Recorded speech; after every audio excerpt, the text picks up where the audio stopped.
And we are live. Hey everybody, this is Roberto Blake, helping you create something awesome. Welcome back to the channel. Today we are doing a Wednesday workshop session. Today we're going to be talking about how you can find ideas and topics for your videos. I know that a lot of you actually struggle with this. A lot of you have told me that your biggest problem with your content creation is that you're struggling to find ideas, you don't know what's going to work for your content, and that ultimately you feel stuck. So we've got an entire workshop today. We're going to go for maybe an hour, hour and a half. I'll also be answering some of your questions from the live chat.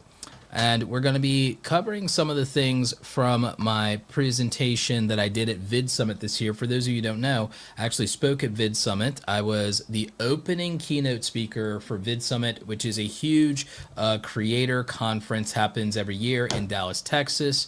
It's owned by Daryl Eves, Sean Duras, and Mr. Beast. And so a bunch of us creators went down to Dallas, Texas back in October.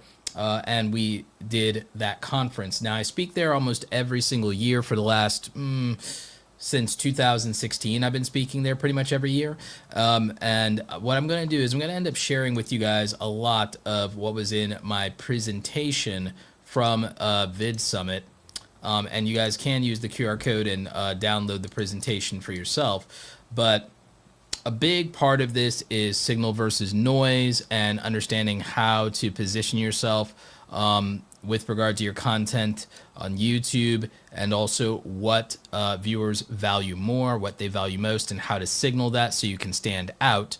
And then we have some other things that we're going to cover, in the presentation. So that's all coming up. But I want to give a shout out to our friends over at oneof10.com for sponsoring today's workshop. If you didn't know, it's actually the #1 tool that you can use when it comes to growing your YouTube channel and strategy. I recommend it. I use this a lot with my clients. I'm going to walk you guys through actually how to use this. And so I'm going to drop a link for that in the chat. If you use code Roberto, you'll get 20% off. So you can just use that link here and check out our sponsor, oneof10.com. And like I said, I'm going to actually walk you through how to use this, because for a lot of you, if you use the filters in 1 of 10, you'll actually be able to figure out if your idea actually is viable and whether there are people that will be interested in the thing that you want to make in the first place. You can also use it to analyze competitors' titles and thumbnail structure and get inspiration there, bookmark that sort of thing. And it also helps you identify other people in your niche so you can track channels and see what the viewers are interested in and what's performing from your competitors. So you'll definitely want to check it out. It is the best tool for modern YouTube. So shout out to our friends at oneof10.com, and thank you to them for sponsoring tonight's workshop. So let's go ahead and get into this. One of the things I want to do here is I do want to let you guys know, one, we will be answering some of your questions from the chat. So if you have them, definitely keep them coming and we'll pop them up over here for you.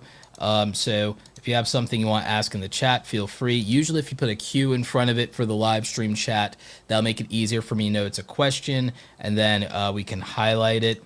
So thanks for that. Now, one of the things we're going to cover is some of the stats I think you need to know when it comes to YouTube. Now, I always like to bring this up because a lot of people just don't realize that they're being misled by seeing the 0.1% of channels on YouTube all the time. And it's messing with your head and making you think that you're further behind than you actually are. A lot of you, your content isn't bad. Your channel isn't doing as bad as you think. You just don't know it, because as a viewer, all you're seeing is these channels that are much bigger than you and are getting massive amounts of views, massive amount of subscribers. And so you actually think you're doing worse than you are because of that. Because, it doesn't separate a viewer from a creator when you watch YouTube. So being that as a viewer, you're seeing the most popular YouTube videos in your feed, you might actually think you're doing worse than you are. In terms of views, I want you guys to see this. So the majority of you are under the mistaken impression that getting 1,000 views on YouTube is no big deal. 12% or less videos get 1,000 views. 65% get less than 100 views on YouTube. If you were to get 100,000 views on YouTube, you'd be basically in the top 1%. And that's for individual videos.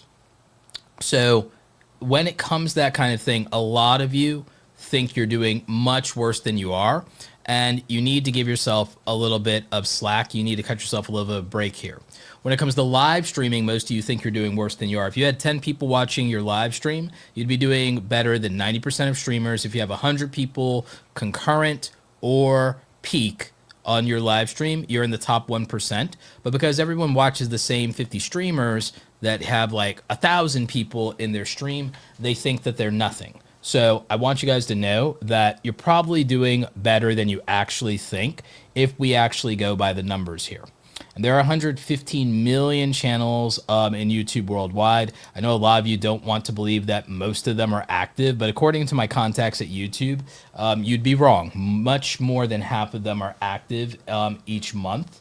Not every channel uploads every month, but they've determined that, you know, there are a significant portion of that, more than 2/3 of that, are uploading regularly. So take that for what it is. So it's not mostly inactive channels or people hosting their family photos the way people want to, family videos the way people want to act like that's what's happening. So again, that's a big deal. The other thing is when it comes to picking your topics for YouTube, you need to ask yourself, does this have value for the viewer? A lot of people focus on what they want to make instead of focusing on what their viewers want to watch. So we have a quick question here from Jeremy Garcia. Hey, Roberto, I have a question. If I'm in the insurance field as an adjuster, how could I go about creating content for that? It's like, well, do you want to create content for that? And who are you creating content for? So it starts with who is the audience avatar. So if you're saying, Roberto, how do I make content for that? Well, let's look at the audience avatar. Who are you making this content for? Are you making this content for other people who are insurance adjusters? Or are you making this for regular people to teach them about insurance? And again, why are you doing this? Why are you doing this? Just because you're an insurance adjuster, that doesn't automatically mean that that's what your content should or needs to be just because it's what you do for a day job. Are you doing this because you want to generate more leads? Like, what is your reason for making content around that? Because maybe you don't need to. Maybe you make content about something else. Just because you're an insurance adjuster doesn't mean you have to make videos about the insurance field. Now, if you wanted to, here's the thing. You have a white collar profession. You could make an education channel that could be about career development if you wanted to, or you could be making a lifestyle channel that could be about general advice and professionalism and self-improvement for men that's based on a career-focused path. You could be doing that, talking about how to conduct yourself as a man in the professional world, how to do things that people don't know how to do anymore. It's a lost art of networking, a lost art of building a resume, building a reputation, negotiating a salary. A lot of people don't know these things. Salesmanship. So you could use your experience to go into one of these. So for a lot of you don't know what you want to make because you haven't even figured out what type of channel you are. And there are really technically 7 types. There's 3 main types, but then they become the hybrids, and then there is a 7th that could be all 3. So the main thing is you need to decide what type of channel you are. So for viewers, value comes first. You want to make sure you're sending a clear message. You have attention-grabbing packaging. Everything is interesting at a glance. It validates the viewer in 15 seconds or less when they click on a video. And it creates viewer enjoyment early on. You want value per minute, if not value per second, right? So you need to focus on those things. But in order to decide what you're going to make, you need to figure out what type of channel you're going to be and what you're going to be making it for. So are you going to be an entertainment channel and an influencer, in which case you're building a media business? Are you a lifestyle creator doing a niche lifestyle business. Lifestyle could be vlogging, could be personal development and self-help, could be fitness, could be to some degree, could be DIY, that sort of thing, crafts, art. So there's a lot of different ways to do lifestyle. Then there's education and thought leader content. Education and thought leader content obviously could be how-to videos, information, tutorials, lessons, demonstrations, procedural content, science, math, financial literacy, any number of things, right? So there are a lot of paths. Entertainers, usually that's going more gaming, comedy, could be commentary, so on and so forth. So there's a variety of different opportunities there, and you just have to decide which one of those you want to be. Now, channels stand out when they are able to balance difficult to duplicate content that can be more high effort or requires expertise. Not all high effort content is high effort in the video itself. Maybe the high effort came from something you did previously, like getting an advanced degree. You have Emily D. Baker, her live streams, they're high effort because they're log and there's a performance aspect to it. But the real high effort was the fact that she spent decades acquiring the knowledge and credentials she has to be able to pull that off. And so she has a very unique value proposition. It's well packaged. The quality is there. And she's very good on delivering consistency as well. So that's an example with Emily D. Baker. You have, you could look to entertainment channels in the gaming space. High effort gaming could be people like Juicy J. He's a gamer. Clash Royale. He's a world champion. It takes a lot of effort to be very good at Clash Royale and to be good at the game. So that'd be an example of high effort. High quality. He's giving a great experience to his audience with both his performance as a personality, but also his gameplay ability. And what they value and what's packaged well there is they know that they're going to see high level, authentic gameplay. He's not a cheater, and they're going to see what a pro level gamer looks like. And he's extraordinarily consistent. He streams multiple times a week, posts a lot of shorts, clips, and highlights of those streams. So that's an example of entertainment. Lifestyle. In lifestyle, you could look at the pivot Vanessa Lau has made from primarily education to her vlog-like content, or you could look at what her and her husband Leon are doing with the vlogs for their company Super Boba, where they're building a boba tea company together as Asian American entrepreneurs and as a couple. So you have examples like that. You have Catherine Manning with her vlogs. With her, doing what she's doing. She used to be an educator. Now she's a very happy boy mom living in a lake house, and you get to see her life. So there are a lot of different ways that you could approach high effort, high quality, high value, and high consistency based on what type of content you're doing between entertainment, lifestyle, and education, or the hybrids of it. Hybrid entertainment education, you could look at. A good example of that would be, Cleo Abram. Cleo Abram would be a very good example of that.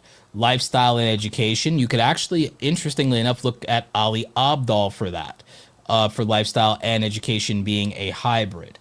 For entertainment and lifestyle, it's a little bit more challenging to think of that one, but for that one, I actually kind of lean more toward, say, a Casey Neistat, for example, or even a Peter, and then for education and lifestyle, you could look at, or even a Tribrid, where it's kind of all three. You could kind of look at a Peter McKinnon for that. So those would just be examples there, even of the hybrids.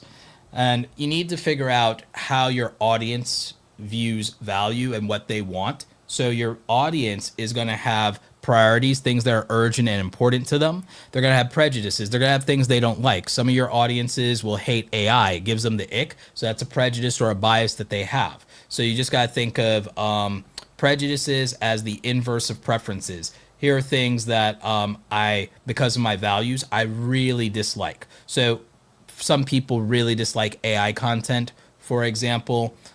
Some people really dislike background music, or some people really hate certain vocal cadences or vocal fries. So that'd be an example. Preferences. Some people have a preference toward cinematic content, for example. Someone might have a preference toward gameplay with minimal editing because they don't want to think you're cheating or faking your speed runs or whatever. Problems. Even entertainment viewers have problems. For example, they can't find a creator that they feel is authentic or genuine in the content or niche that they like.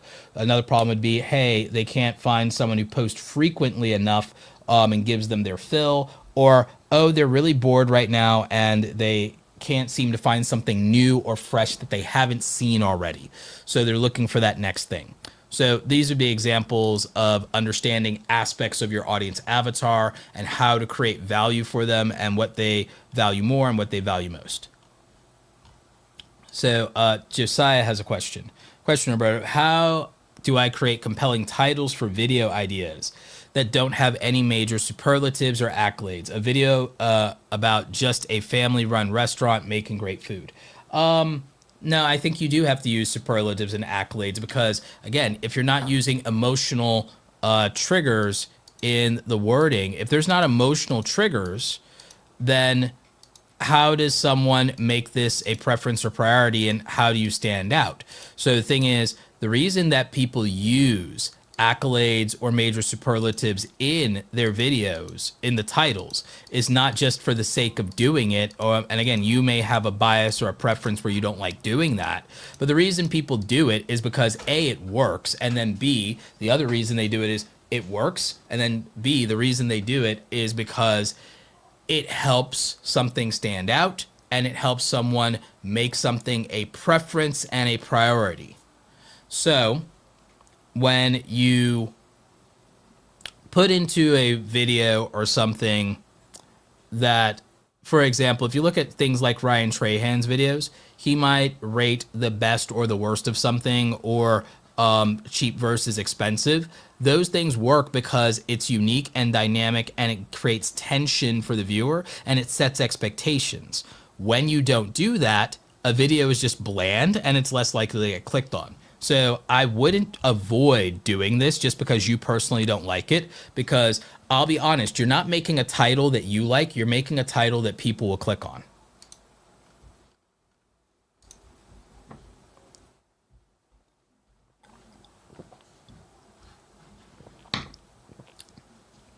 Adriana Thornton says, hey Roberto, can a YouTube channel be profitable and earn a livable income if the content mainly uploaded is shorts, videos under 5 minutes, as well as faceless? I've actually been proving, if you go on X, if you've been looking at my case studies, and one of my clients let me share his back end and his details. So I've been working for a while now with this kid, Jake, really great guy. I invited him to Vid Summit, was able to get him a ticket. It was his first time going to Vid Summit, even though he lives in Dallas. And so he lets me show something that very few people allow you to see, which is the back end of his YouTube channel. We've been working on a strategy that I called the short split strategy.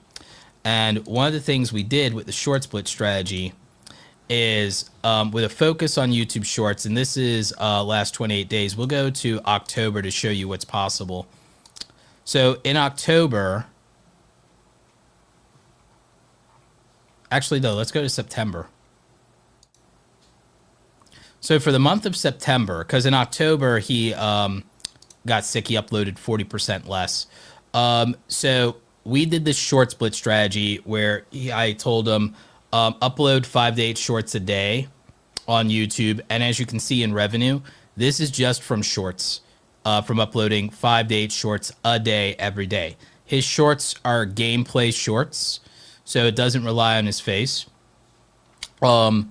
Now he does show his face on camera, so he's not completely a faceless YouTuber, but the clips that he relied on for this were faceless. So primarily, most of the content is faceless. It's shorts. It's gameplay clipped from live streams, 5 to 8 a day through September. So that was what he did with that. This is October. He uploaded 40% less. There was some travel, obviously, like with Vid Summit, but then he also missed a bunch of days, as you can see here. So he missed out on a bunch of days. And so that hurt momentum. He also uploaded less than the recommended amount on a lot of those days. So it really took a hit. When you upload 46% less, you make half as much money. So that does matter.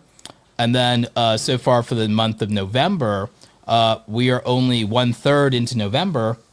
And as long as he can maintain the momentum, he's looking at a very substantial month. And he went full time at the end of September, beginning of October.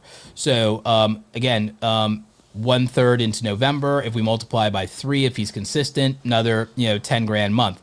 So again, if we look at this from a shorts perspective, as far as uploads, I think this answers your question. If your question is, can you do a mostly faceless channel, do short form content, and make a livable income?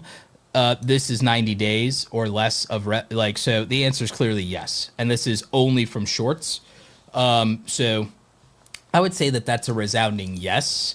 And that a lot of people have exaggerated the inability to make money with YouTube shorts. They just weren't doing it right. My strategy with creators optimizes and gets people to make money on YouTube shorts, but it's about understanding that YouTube shorts is a bulk play. It is a quantity play.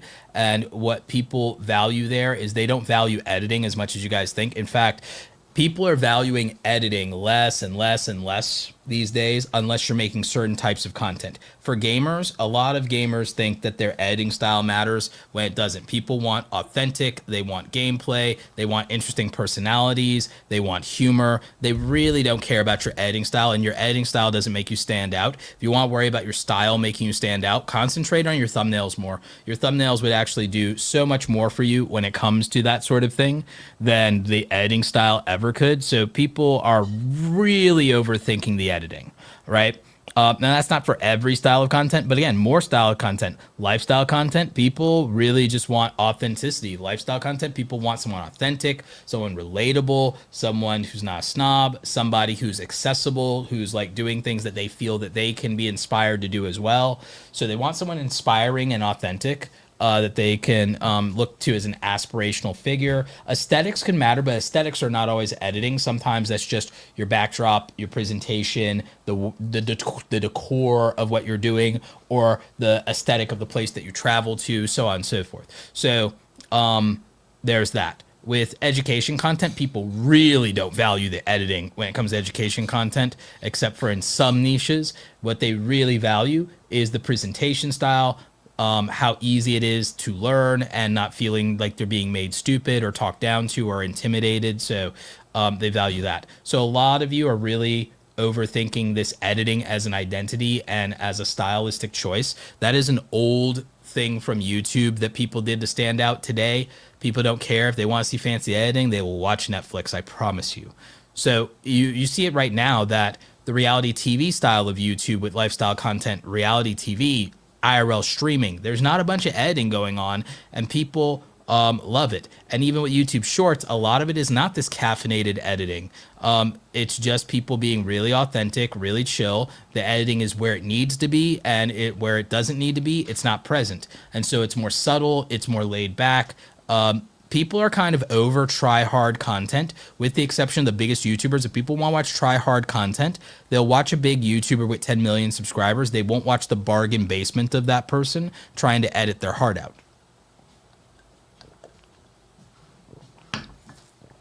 So again, if you focus on a good idea, you really understand your audience avatar and what your audience avatar cares about the most, and what their preferences are, what their priorities are, what their prejudices are, what their problems are. If you focus on that and focus on the psychology of your viewers more, you will be more successful, but you also will stop wondering what you should be making. This will answer it for you.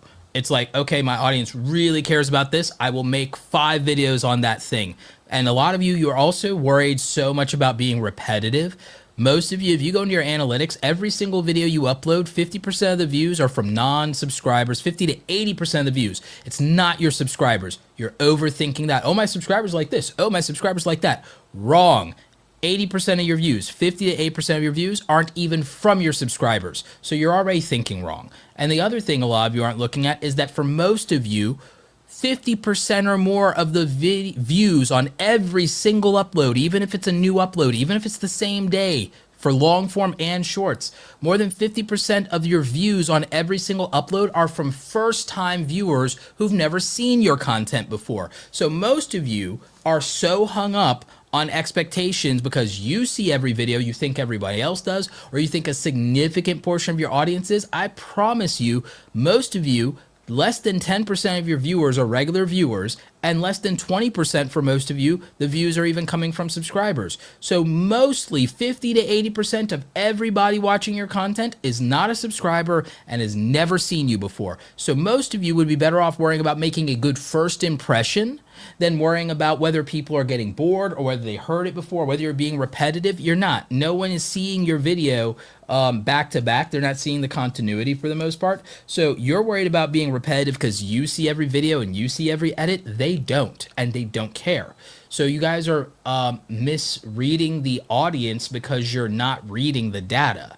And so you're making assumptions based on an insecurity around what your commenters think and what the regulars think. And that's 1 to 10% of people at best.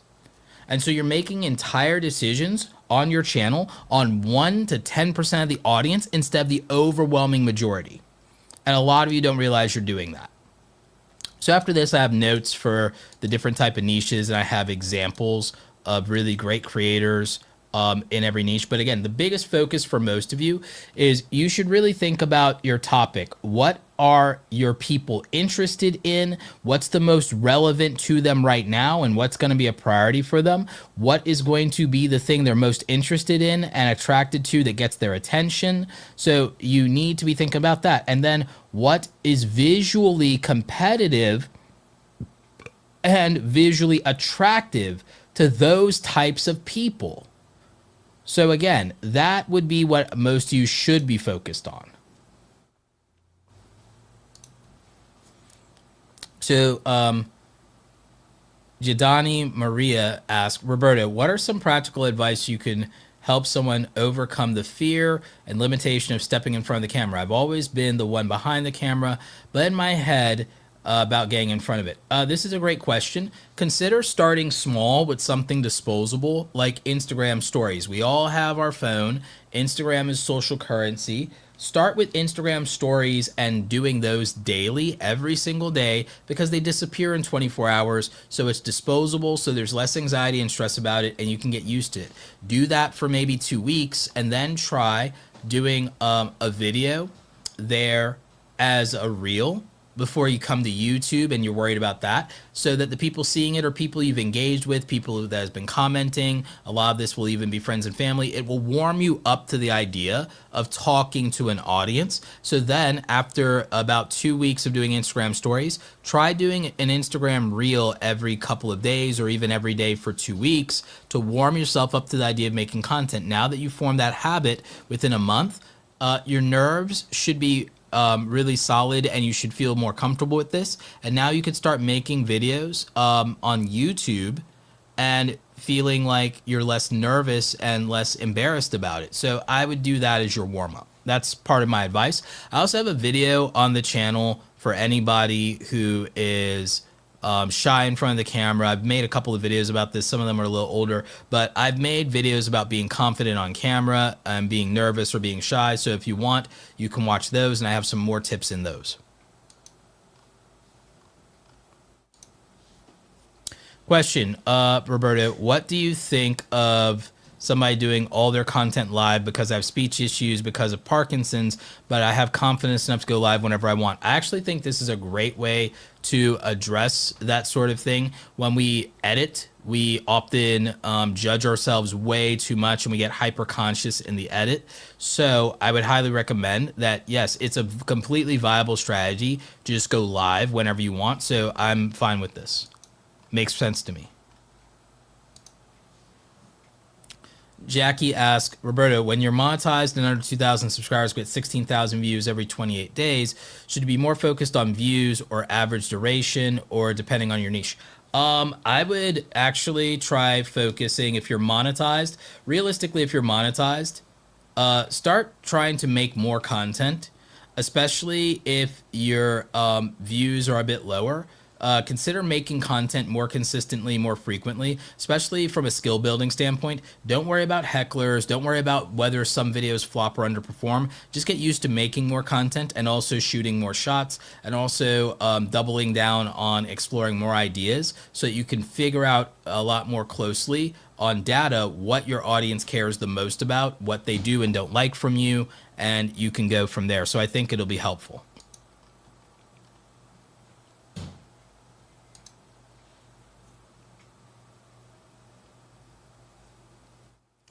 So Josiah says, yes, I agree with what you said earlier. I just meant creating a title for a play story that doesn't have superlatives or accolades like Michelin star, worst reviews, most expensive dish, etc. Then I'd try to find what the most interesting story you could tell is, and I would just come up with something that makes it interesting. So just think of it like you're talking to a regular person. And if you were talking to a regular person, what's the most interesting way you could introduce them to this restaurant or this idea? You know, so I would think of that specifically, Josiah. Like, for actually doing this with you on the individual things, we'd have to talk about it face to face. So this is the kind of thing that we could do a one-on-one call about again to go more into the weeds with it. Especially since I don't have a story from like a restaurant or anything right in front of me with you. But if you wanted to workshop that, that's something we could do.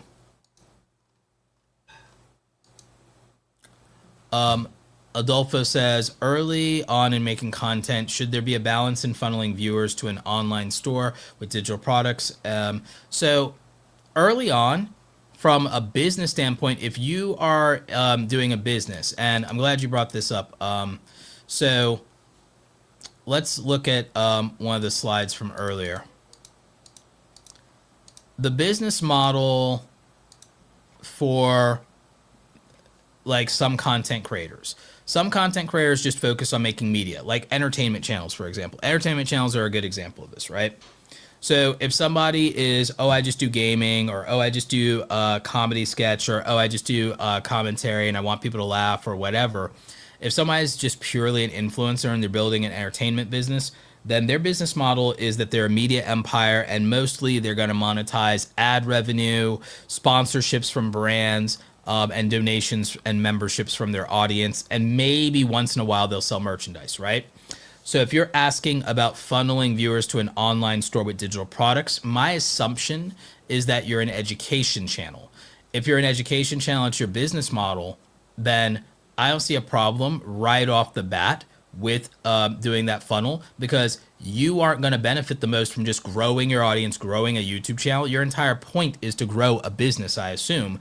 And YouTube is there to grow your business. You're not there for the sake of being famous. An influencer wants to build fame and attention and desire and love and build a parasocial audience because they're relying on the viewership and eyeballs, the participation of the viewer to make their money, just like a traditional celebrity. There's not necessarily a back-end business. If you're a lifestyle influencer or a thought leader, then if you're a lifestyle influencer, you're funneling people to physical products, usually for your brand. So a clothing line, supplements, a fitness thing, a beverage, a food and beverage company, food and bev. Some entertainment influencers have crossed over into DTC, and so they do food and beverage, right? So they do food and bev.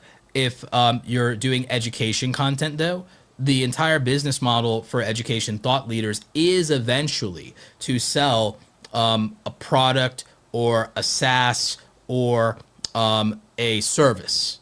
So you'll want to do that. So I don't see a problem starting with that goal in mind, honestly. And then you said number 2, is there a topic that your short split strategy works best for? It works for all 3 of these models, and I've had people be successful in it. It's just that the people who gave me permission, most of the people who've given me permission to showcase their stuff are gamers. We have somebody in Awesome Creator Academy in the Pro Group. He does a lifestyle channel that's very niche specific. He's out in Arizona. Big Mike. And so Big Mike is out there and he's doing stuff that has more to do with kind of like travel, but Arizona related stuff out there on Route 66. And he used the Shorts Blitz and he increased his viewership by over 900% in about 3 weeks. So it works for lifestyle content, for example. Education content, you got Mac Miller's PCs. I think he grew his overall views by 600% over the last 14 days. So it's working for him, and he's covering PC parts reviews, and he's doing YouTube shorts around that. I believe he's also in YouTube shopping, so I think he might be using the affiliate tags for that to make money from YouTube shopping affiliate as well, because they have the tag products feature similar to Amazon. So again, the short split strategy of uploading 3 to 8 shorts a day works in almost every niche you can think of. It's down to the creator's capacity to make a plan around that and to execute it well. And so that's what it really comes down to. Kofi Baldwin says, I feel like my genre, sewing, won't pull in any money. How can I make it attractive? Lifestyle more than education is more my style. I've helped coach 2 sewing channels to over 100,000 subscribers on YouTube and significant income. Sewing Report and Bridal Sewing. So Bridal Sewing is a 100K YouTube channel that I coached, and Sewing Report is a 100K YouTube channel that I coached, both in exactly your same niche of content. Now, granted, Bridal Sewing did a combination of education, but also some vlog-like aesthetics, so lifestyle hybrid education. And then Sewing Report did do sewing education stuff, but also a little bit of the lifestyle side as well. So a hybrid. So it is possible to do that, and you know, don't discourage yourself or talk yourself out of it for no reason. It's been done successfully before. And that's just with 2 channels that I've coached around it. There are plenty more that I'm sure have been successful. Jackie D. McKeever says, hey, Roberto, my shorts get 1K or more, but my long form gets low views. I might try this method, basically breaking up my scripts in small amounts. Sure, like shorts just get more reach than long form. It is a thing. Get 10x to 100x the reach. You should think of short form audiences and long form audiences and live stream audiences as 3 different groups, 3 different people. However, a lot of you are getting jaded because you keep romanticizing your long form content, but a lot of you keep romanticizing your long form content because by default it has higher RPMs, but higher RPMs don't matter if you're not getting views. Like I said, with Jake, he's been able to get views on shorts. I mean, this is the long form revenue for 90 days, which again, for very few videos, he has like, I think 6, 8 long form videos. This is not bad, but look at the shorts. Now he's making a crazy amount of shorts, but look at the revenue difference. It's about what you focus on. The grass is greener where you water it. I want you guys to remember that. The grass is greener where you water it. Jake, if he pounded the pavement on long form, would have never made $26,000 in 90 days. Short form gave him that opportunity because he was able to flood the platform with short form for content that people wanted, with a personality they've come to love him for, and gameplay. He's not the best player in Clash Royale, but he's one of the most beloved players in Clash Royale because of his personality, his authenticity, and he doesn't have to work his heart out on these shorts. It's clips that he spends 5 to 15 minutes of editing for the short form per these clips. So he streams for 90 minutes to 2 hours a day, Monday through Friday, and then he's clipping 5 to 8 shorts, and then he's only working 5 to 10 minutes on each shorts edit. So short form can make you money. A lot of you only bias long form because you feel it will make you more money, but that's not always the case. It's depending on what will get views. And shorts don't have to be clicked on. long form does. And you can make a lot more shorts faster than you can make a single long form video. Some of you can make 30 shorts in the time it takes to make one long form video. 30 opportunities to make money can outscale one opportunity to make money. That's the difference. So again, I'm not telling you all that you have to do shorts. I'm making a point. One live stream could make you more money than a long form video too. We just had a great donation come in from one of my students, Poverty to Paradise. Shout out to Linnell. Appreciate you. $50 super chat. Look at that. $50 super chat. Most of you have a $2, $5 RPM. You'd have to get 10,000 views on a video before you could get the $50 that one donation from a super fan could get you. So a live stream could make more than long form. Live streams could easily make you much more money than long form and get a fraction of the views. A 500 to 1,000 view live stream, if you have true die-hard fans and a handful of them donated to you, you would make more money than if you got 10 or 20,000 views on a long form video. Views aren't everything. So you got to think about that. From a monetization standpoint, views aren't always the answer. Live streams could be more lucrative if you have die-hard super fans who donate. And then if you have shorts, if you have a bunch of them, that could easily outperform long form or live streams.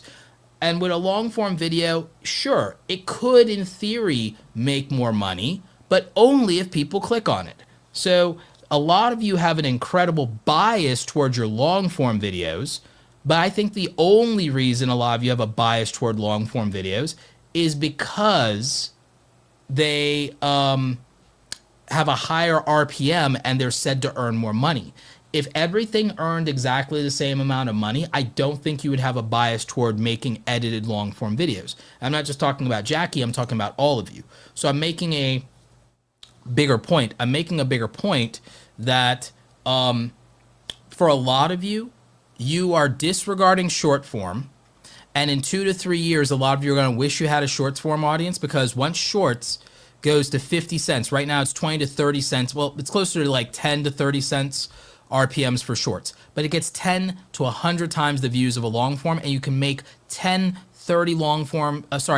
30 short forms in the time it takes to make one long form. So a lot of you, you're going to wake up in another year or 2 or 3. You're going to see a lot of people making money on shorts, because shorts are going to go to like 50 cents to $1 RPMs and still be climbing in views, and people aren't going to get tired of it, and people are going to be like, yeah, shorts is doing this and it's making me all this money. And then a lot of you are going to jump on the bandwagon and you're going to struggle to build a shorts audience. If you at least started building a shorts audience now and stop being biased toward long form, a lot of you could be making money. And I say this as the long form guy. I used to do daily long form videos in my peak before the pandemic happened. And I kind of semi-retired when I got depressed by the pandemic. I didn't get depressed over YouTube. I got depressed about all the lockdown stuff and all the psychosis that went with that and everything. They got me. So that happened. But I'm back. Getting back in the groove. So the thing is, I was a long form guy, and I've come to love live streaming more than any other format, to be honest with you. I love being interactive with you guys in the chat. So when I look at live streaming, has been one of the most lucrative things I've ever seen, but I've coached people successfully when it comes to short form, long form, and live streams. I was one of the first people to coach people into doing vertical live streams when YouTube unleashed that, and you guys have seen some of the huge numbers people have gotten from that, and people have earned a lot of money in super chats like you would not believe. In the early days when Emily D. Baker was a small YouTuber and was looking for a lot of gear and hardware advice, and also I put her on to using StreamYard to make her live streams easier.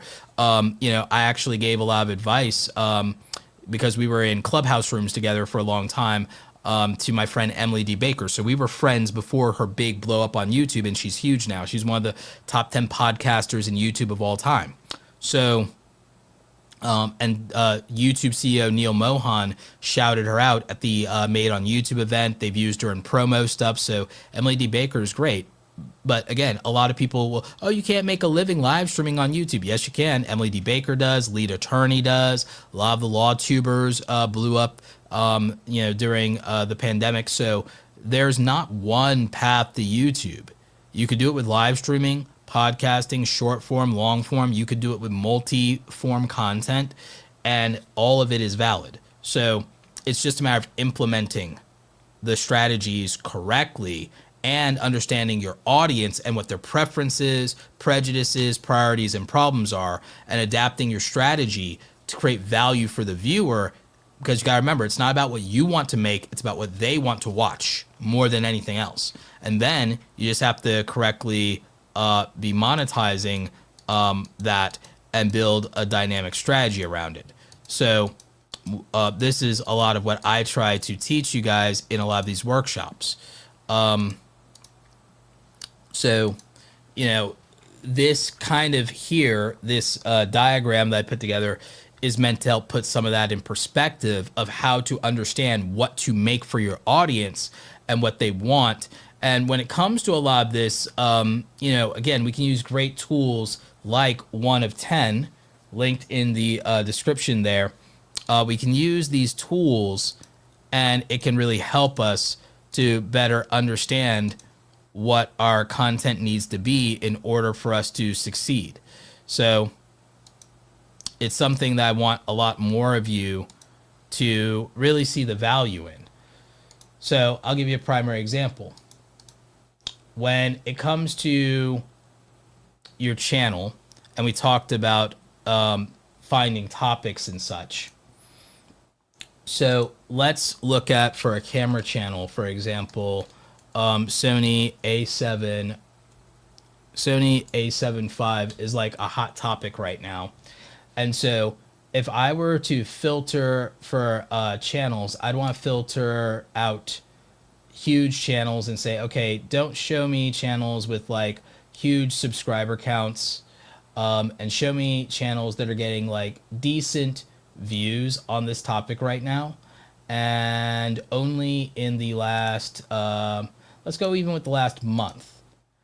And then all of a sudden, it's going to help me see what small channels, look at this, there are small channels talking about camera stuff, talking about Sora, but also the other, for example, if I go with camera rumors, this will probably do more.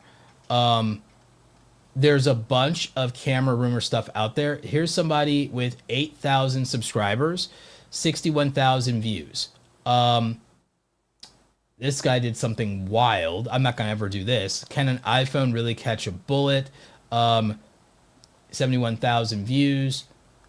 Galaxy XR versus Vision Pro. So there's like a lot of stuff happening in camera world. This one on lenses, 71. So there's a lot of stuff out there when it comes to this where, oh, okay, I'd be able to find things. Similar Niche Explorer, I could find similar channels talking about these topics, so I could start to follow them and I could see more of what they are doing and what's working for them. And it gives me a variety of them, of different sizes here. And it also shows me some of what their recent content is. And so if I were to click into any of them, I'd be able to see that with regard to a lot of their content and get some more ideas. So again, this can help you when it comes to searching for specific thumbnails. You could, if you find a thumbnail style that is really good or that you think is really interesting, or that's performing particularly well. In fact, actually, I want to see one for the DJI Nano if I can, and I don't know if there'll be enough of those, because that's a new product.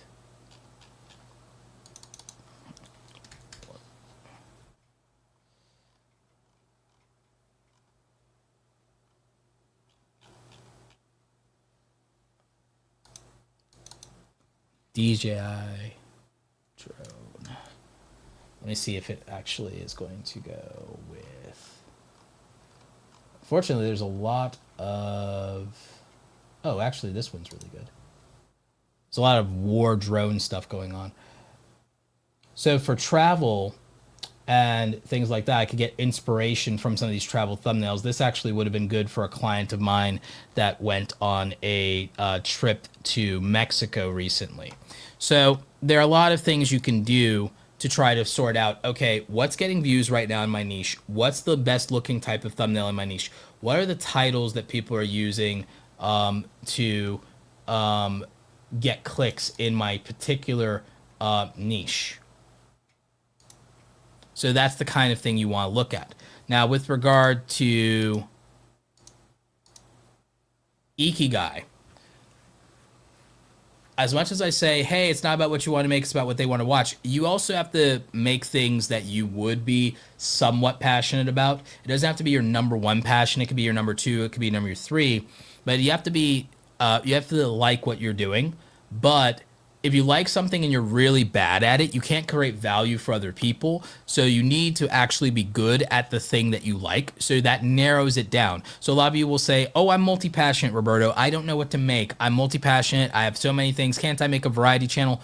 No, because you're not good at all of those things, and putting more energy into it won't make you better fast enough for people to actually make you a priority and to value you. So you should be narrowing it down to now things you like that you're genuinely good at, and you need to be honest with yourself. You might even need your friends to be honest with you, brutally honest with you, and beat you up a little about it, you know, so you can narrow it down. Now it's probably not 5 passions all of a sudden. Now it's probably 2 or 3 that you are actually kind of at least okay at, and then there are things you are better at than the others. But what's the other thing?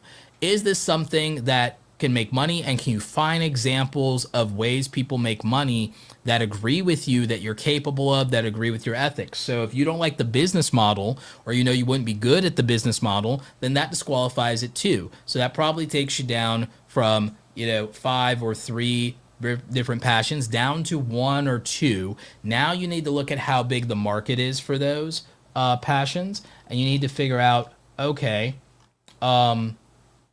what, like, is this passion something that I like, that I'm good at, that I can make money at? And are there people who are growing audiences? Is this thing trending upward? Are more people going to be into this over time?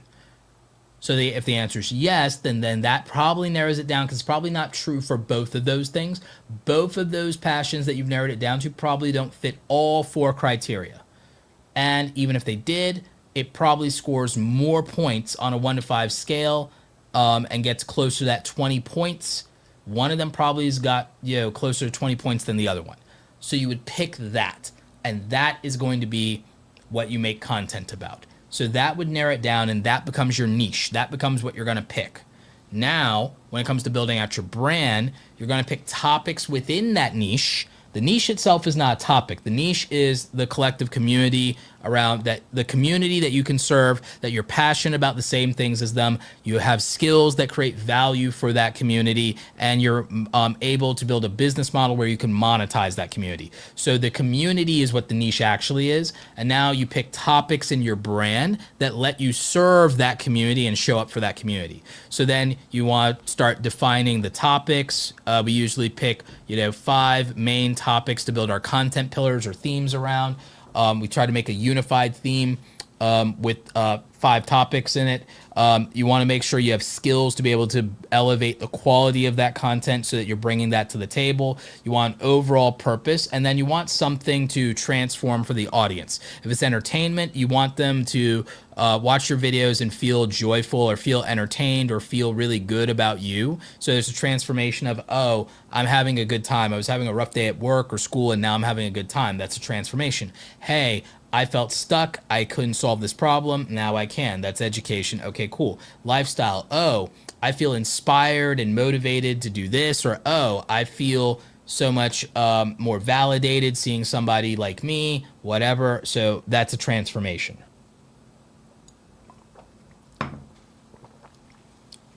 So again, these are the things you want to look at when it comes to so many of you feeling stuck.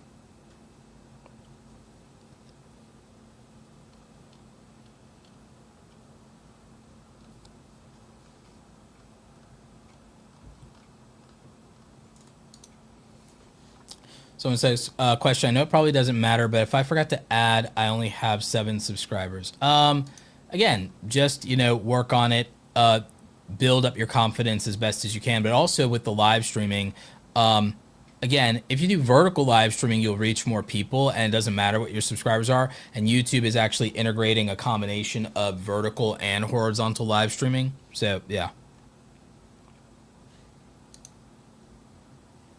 All right, cool.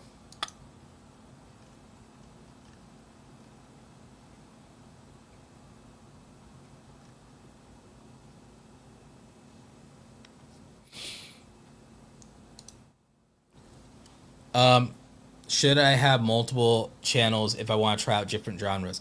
To be honest with you, I don't think most of you have enough free time, free energy, and spare resources to try out that many different things, if I'm being honest with you.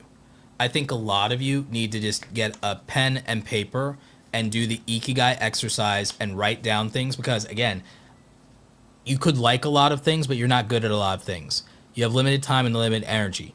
If you were a kid in college, I would be more into you trying a bunch of different things. Or if you were a high schooler with unlimited energy and stamina, sure. But if you're an adult, the truth is you've got limited time, limited energy, limited resources. You cannot be sitting there trying out a bunch of different things if you're going to significantly try to build a side hustle called YouTube. If it's purely just a hobby, you can just try out and do whatever the hell you want, throw up on the channel, because it doesn't matter if you grow if it's just a hobby. If it's just a hobby, it doesn't matter if it succeeds or not. It's a hobby. So if it's a hobby, you don't even have to take any of my advice. But if this is something you're trying to build and something you want to monetize, because my stuff is for people who want to be full-time creators. I don't really make content for people who want to do this as a hobby. There's nothing wrong with doing this as a hobby. It's just I'm not the channel for those people. They should watch somebody else, because my thing is only really meant for people who want a side income or to make this a full-time income, and that's what my advice is for. That's the only thing my advice is meant to do.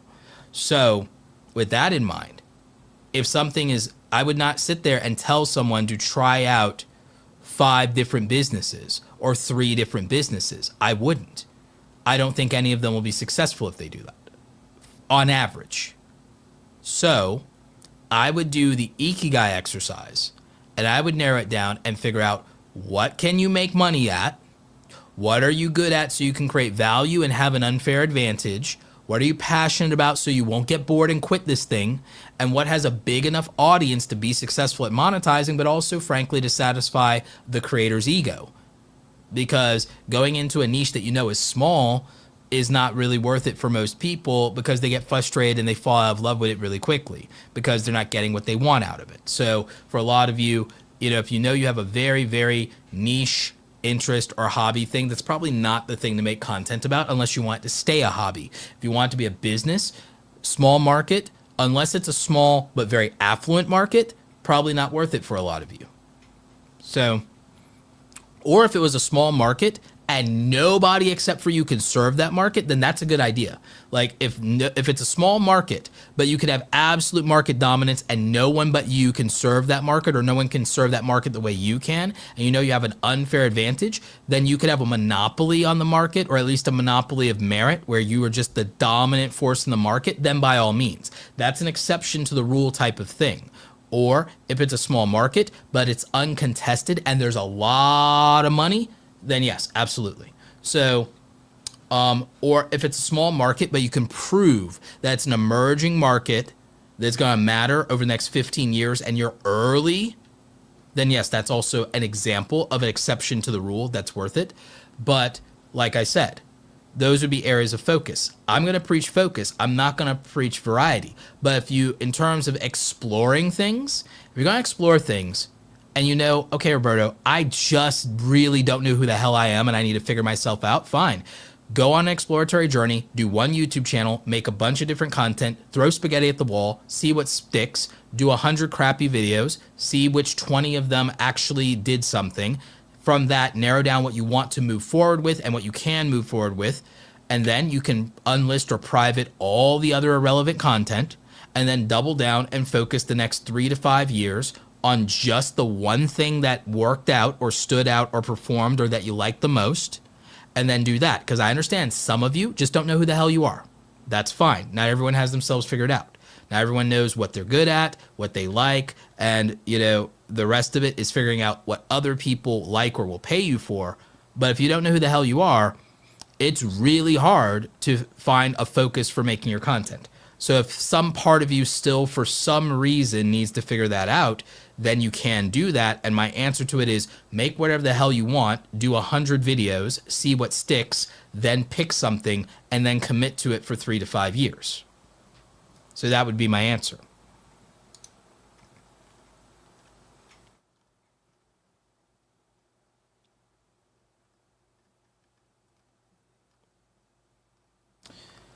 Let's see.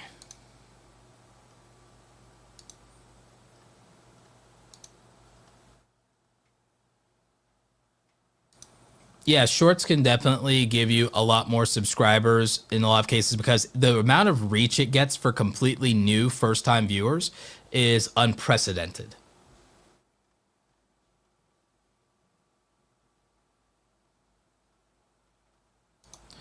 Shorts can be lower hanging fruit to create. However, you shouldn't think of shorts as disposable because more and more viewers are just finding that they like them. Because I'll be honest, a lot of creators with their long form have abused their audience by making things longer than they need to be. A lot of creators, to pad their ad revenue, have made things 10, 20, 30 minutes that only needed to be 5, 6, or 3 minutes. So a lot of people like YouTube Shorts because they find that the creator is abusing them less for the ad revenue and they are getting what they want in a quicker value in terms of value per second or value per minute. So they prefer that. So if you're wondering why people like YouTube Shorts, it's not just people with low attention spans. It's that so many creators have abused their audiences for ad revenue by making content padded and making it longer than they need to justify adding more mid-roll ads into it. That has turned a lot of people off, and so they prefer shorts because they're just seeing less advertising. If you've ever wondered why YouTube Shorts gets 200 billion views a day, it's not just everyone's attention span is cooked. It's that people like it because they see less ads. What specific psychology strategies must a creator change when developing the idea, title for a short, a live, and long form? This is actually a really good question. So with long form videos and live streams, people, unless it's a vertical live stream, people have to click on it. So you have to create a psychological trigger around priorities, preferences, prejudices, and problems. So that's the psychological strategies that we need to filter through, and you need to look at things that trigger curiosity or incite tension through conflict, or can ultimately tap into controversy or into cognitive biases. Examples of the psychological elements you'd be looking for would be, for long form, I hate to say it, negativity bias is a huge one for long form. Confirmation bias is a huge one for long form. Familiarity bias is a huge one for long form. Pre-selection bias is a huge one for long form. Authority bias is a huge one for long form. So cognitive biases in the title are massive psychological triggers for long form. For short form, no one's clicking on it. It is largely, I mean, people could click on it from the homepage, but it's mostly scrolling in the feed. So truth be told, you don't need a psychological trigger for the title of a short form video, to be honest. If you want to leverage one to make it more memorable, you can. Or to set a tone or a narrative. So you could use narrative bias there. And so the title could change how the viewer interprets what they're watching. So that's where it would be powerful when it comes to short form, and people don't think of that. With live streams, you want to lead with a value proposition for live streams. Again, based largely on the frame of preferences, priorities, prejudices, and problems. So with long form, you want to tap into things like urgency and scarcity, or signal value, status, authority, something of that nature. So largely, you're going to lean into the priorities paradigm of, oh, let me make this a priority. Let me sit here instead of be somewhere else.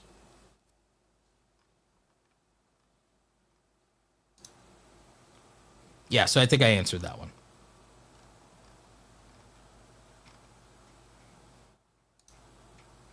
Yep, absolutely. Value, value, value. That's what we're all about. Do you suggest posting shorts on one channel or keep it separate?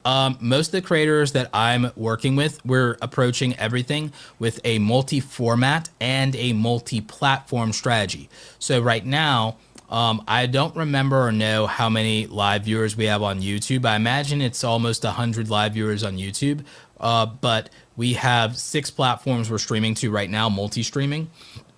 And according to my stats, there's well over 200. There's about 220 or so of you watching across 6 platforms right now, because we're streaming to Facebook, LinkedIn Live. We even had some questions in from LinkedIn Live, YouTube.com, Twitch.com, X.com, and Kick.com. So we've got a couple hundred people watching live across 6 platforms. So what's that doing? We're doing multi-streaming. I actually plan closer to the end of the year to do a bunch more long form, because I actually have a lot of features I want to show you when it comes to YouTube. I want to show you guys the new YouTube features for Ask Studio, the collaborations features. So I'm going to make some quick tutorials on those, plus some deep dives on them. And I want to also talk to you guys about the current state of shorts. So I actually have a lot of long form videos planned. So before the end of the year, I'm hoping to get about 20, 25 long form videos out before the end of the year here.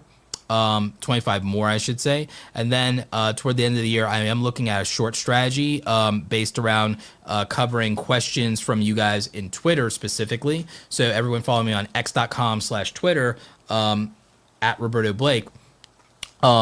Questions people ask me over there are going to make it into some of the YouTube shorts. Plus, I'm going to do things like how many YouTube channels in the United States have gold play buttons, silver play buttons, how many YouTube channels are there in the world, that kind of thing. Those are going to be interesting YouTube shorts. So eventually, I'm going to batch record a bunch of shorts and schedule them. When I have a bunch of shorts recorded, I'll schedule them to release about 3 of those a day, Monday through Fridays. And that'll be my short strategy, probably for the most part. Also some tutorials stuff and some tips on, oh, here are 3 lenses every YouTuber needs, or, oh, here's something on the new DJI Osmo Nano, the best camera for vlogging, blah, blah, blah, blah, you know, and so things like that. And so I'll be doing long form, short form, and live streams all on the same channel. The creators that I coach in gaming, they're doing that. The creators I coach in lifestyle are doing that. Homesteading channel that I'm coaching, they actually have a live stream of their chicken coop so that people can watch the chickens. And right now they have some eggs hatching. So people tune into the live stream. They get about 200 people, unique people or more, filtering throughout the day, 200, 300 people throughout the day coming through just to check in on the chicken coop and check on whether the eggs have hatched yet. And they're doing that as a live stream, and they're doing that every day. They start it and stop it for about 10 hours because you can only stream for 12 hours on YouTube. So they start and stop it. So they're doing that. They're doing short form about their farm animals. The husband did a long form video about tractors and about buying a new tractor, and he showed the 3 tractors he's had over the years. And so he did basically almost a tech review of these tractors. Really interesting. I'm getting him into the idea that he could do a lot of quote unquote tech reviews around all this interesting farm equipment they have for their homestead. And then the wife also likes to get on live stream and talk to people about raising chickens and answer their questions about raising chickens. So husband and wife, they're doing short form about the farm animals, live stream of the chicken coop, live stream Q&A around raising chickens, and then the husband is really into you know, a lot of the hardware and stuff like that. They're also going to start doing some long form vlog content about going to Tractor Supply, which is kind of the farming equivalent of Trader Joe's. So again, this works in lifestyle content as well. For gear channels like Matt Miller's PCs, he does live streams around the computer components. He does long form videos reviewing individual components, and he does short mini reviews through YouTube Shorts as well and answers questions. So you can do short form, long form, and live streams all on the same channel. It's about having a strategy and doing it intentionally. A lot of you are just making disposable content where you're just thinking, oh, I'll just clip my YouTube videos and make a trailer for them and people watch my long form. No, it doesn't work that way. It doesn't work that way. So a lot of you are making disposable throwaway content, and then that's why it's not working.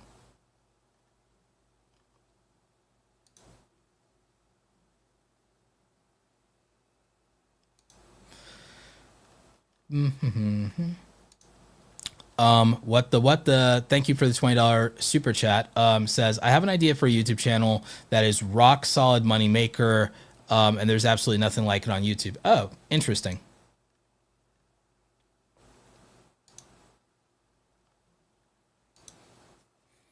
Question, is it more important to just get started with what you have and skills, or build up your editing skills and set up before you try? Excellent advice. I think it's fine to start with the level of skill you had. I certainly did. The more you work on that and the more you practice, you'll get better over time. You can practice even when you're not uploading and polish those skills. Remember what I said, you need to get the basics of editing, but beyond that, most people actually just care about authenticity, good information, good presentation. A good microphone is going to mean you edit less. A good camera is going to mean you edit less. Learning basics of your gear and your lighting and audio is going to mean you have to edit less to get something that looks and sounds good. And as long as something looks and sounds good and it's interesting, that'll do most of the work. A lot of you focus too much on editing style and editing tricks, but you'll notice that your biggest content creators don't necessarily need a lot of fancy tricks in order to keep you entertained, occupied, and keep your attention. Again, a lot of people are undervalue how much on-camera personality carries you more than editing does, and just authenticity being of a higher value.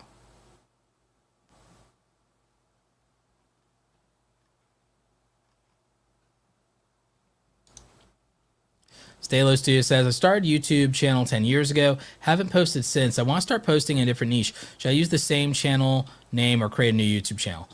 If it's a different niche, a different audience, and you also just have this old channel, you're frankly better off with starting a new channel in that situation, just to have a clean slate both for you and for the audience, so that no one thinks, oh, you deleted a bunch of videos or you're hiding anything. It's just better to start with a clean slate psychologically for you, and then there's no assumptions for the audience on this channel's age. So I would just start a new account.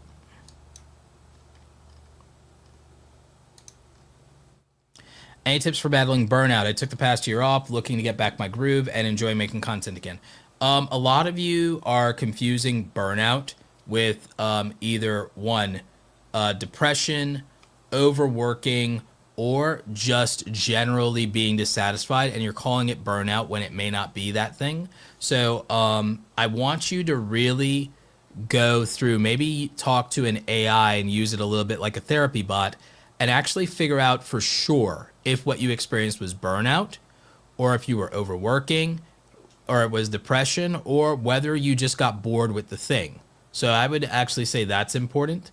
Another thing is, now that you say you want to create content again, focus on enjoying the process of making the thing, and don't get emotionally invested in the result, because then that could take away from your enjoyment.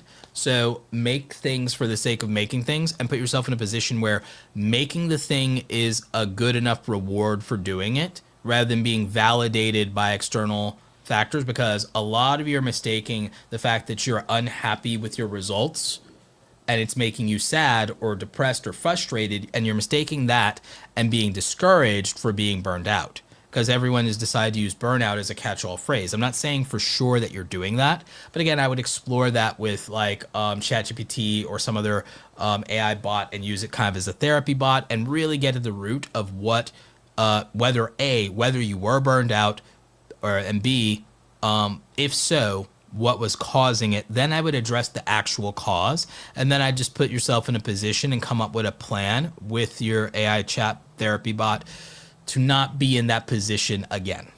So that would be my advice.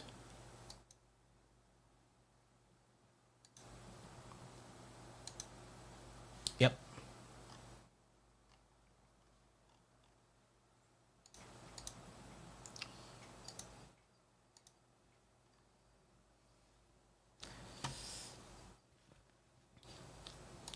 So let's check in on 1 of 10 real quick. I'm going to have it generate ideas for a faceless channel that I own. It's going to take a minute here for it to do it. A faceless music channel that I own. It's an experiment and a fun thing I did.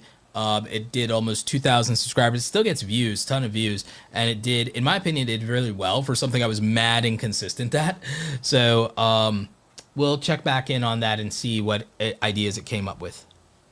And again, you can check out our sponsor, 1 of 10, linked in the description. Also, again, dropping that link in the chat for you. And if you use code Roberto at checkout, they'll give you 20% off for life, which is an excellent deal in my opinion. So make sure you're checking out 1of10.com.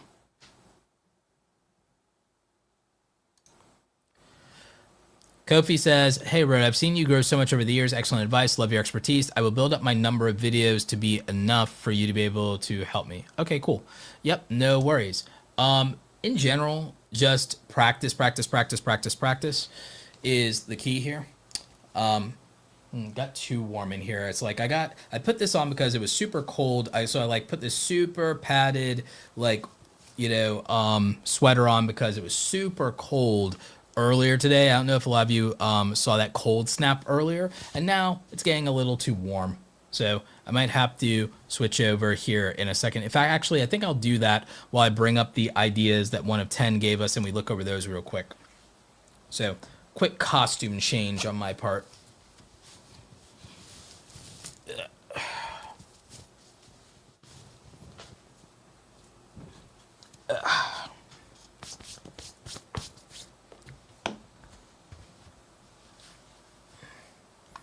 There we go.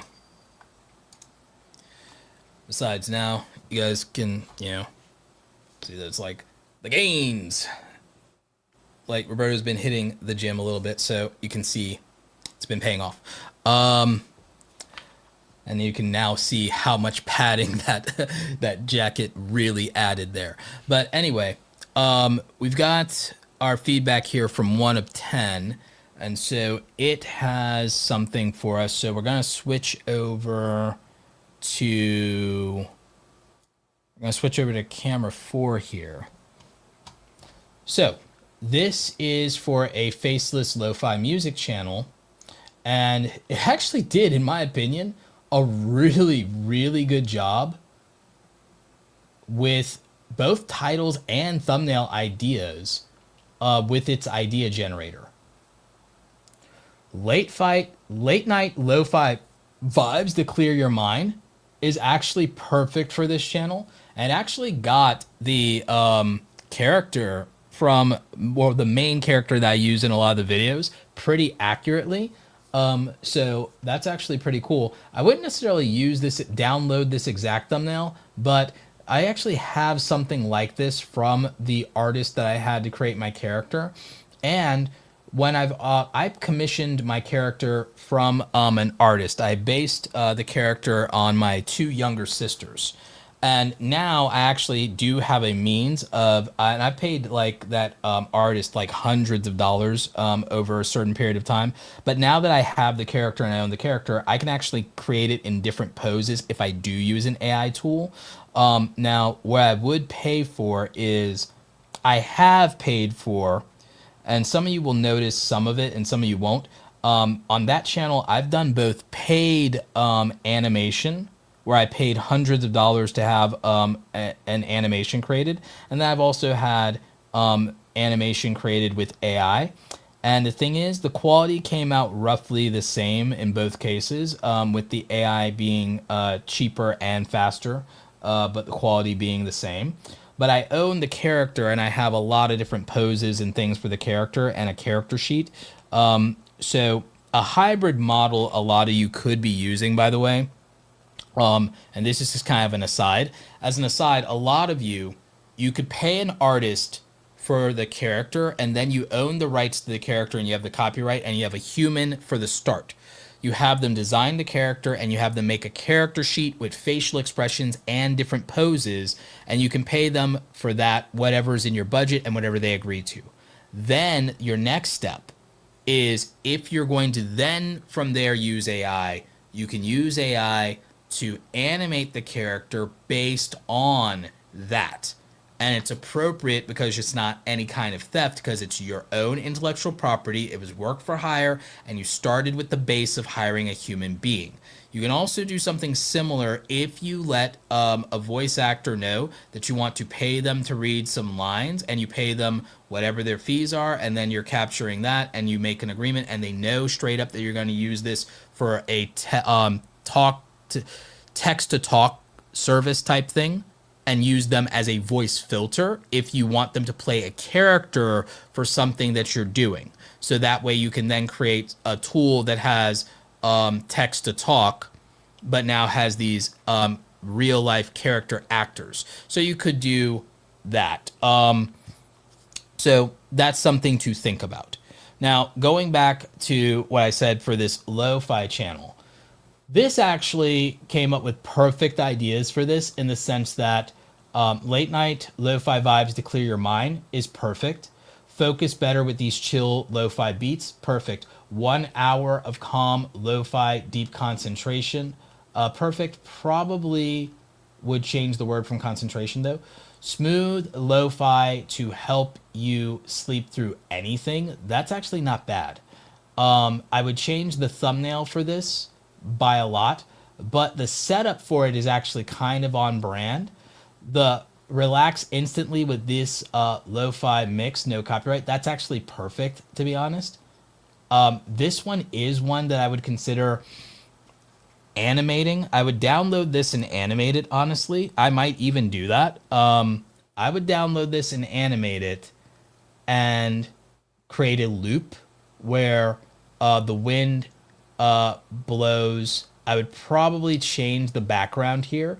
So what I'd actually probably do would be more advanced than just animating this. What I'd probably do is I'd download this, take it into Photoshop, then I'd probably actually find a background aesthetic I like more, put that into it. Then I would have AI animate that and create a loop.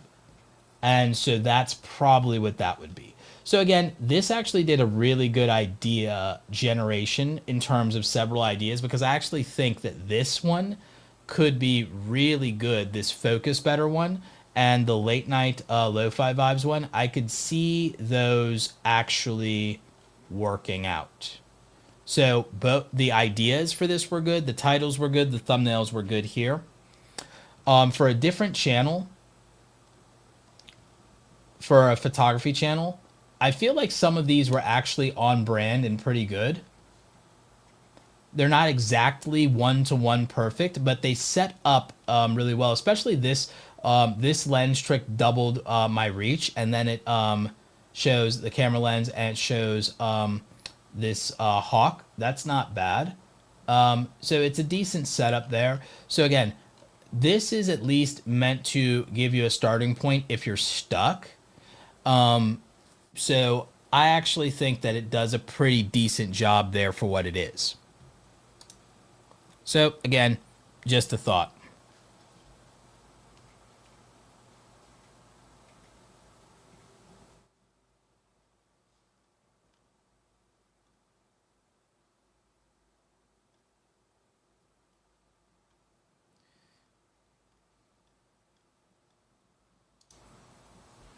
You listen to these sometimes? Oh, I'm glad to hear it. Yeah.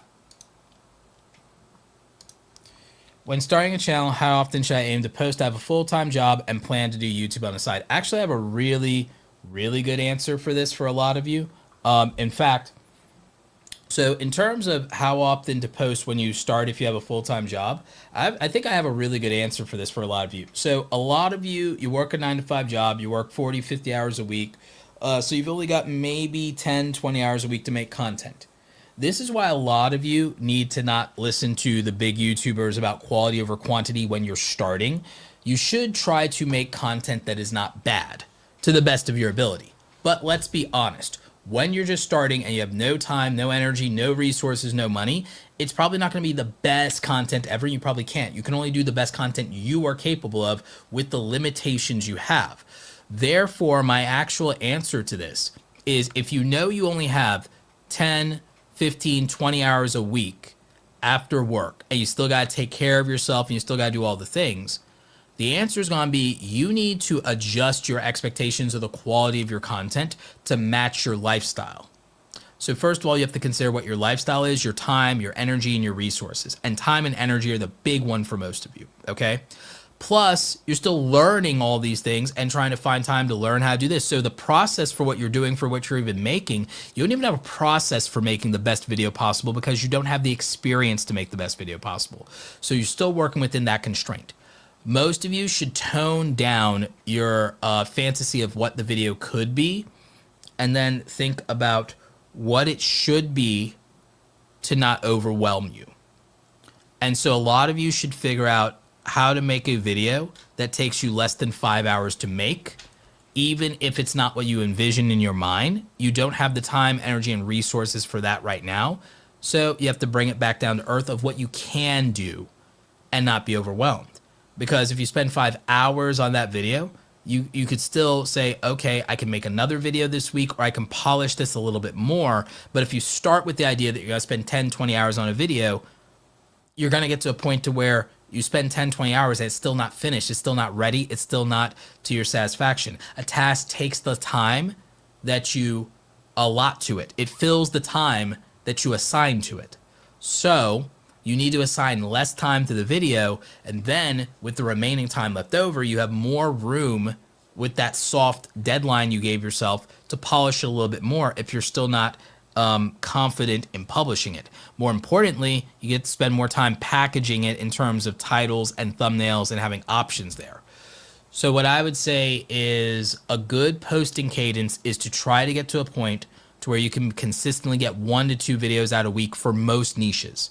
And even though some of you say, well, my niche takes this or it takes longer, there are videos in your niche that don't take that long. And I would tell you that if you're a working class creator with a full-time job, even though you're fantasizing about building this great portfolio of high quality content, you're not there yet. Save that idea for when you have vacation days or a week off or a holiday to tackle that if you're gonna try to do it.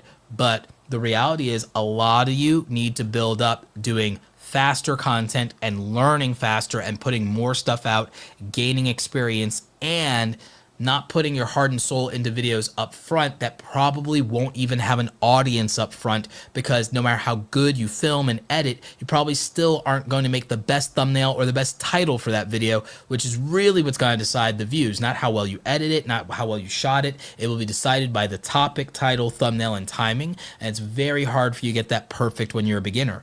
So it's not about making disposable throwaway videos, but again, I would rather most of you, there are exceptions to this rule, most of you, you just have no business putting so much effort into those first few videos when you have no energy, no time, and resources, and all that's going to happen is if you put in all that effort and don't see views come through, you're going to be discouraged. If you tell yourself, this is a learning exercise and I'm making something as best as I can, as fast as I can to see what will happen, then it's going to be easier and there's going to be less sticker shock when it doesn't like get massive views or traction or whatever, or a bunch of feedback. But a lot of you should spend more of your energy on the packaging of the video. So if you only spend 5 hours overall on the video and then, all right, it's time to publish, you could now say, well, hey, I still got some time this weekend or whatever. Maybe I hold off and I can work on the title and thumbnail a little better and make that better, because that's going to decide what views it gets. So it's that sort of thing, right? And if you also are limiting yourself to 5, maybe 10 hours max on a video, and you have 10 to 20 hours a week, just depending on your lifestyle situation, you could make 2 videos a week, but only publish 1 video a week to stay 1 week ahead, to give yourself a little bit more breathing room so you can feel like you can always be consistent and not exhaust yourself and overwork. So my belief on video posting cadence, at least for long form, I'm talking about long form here, has a lot more to do with what your lifestyle is, what your circumstances is, what your stamina and health looks like. So it would be more realistic.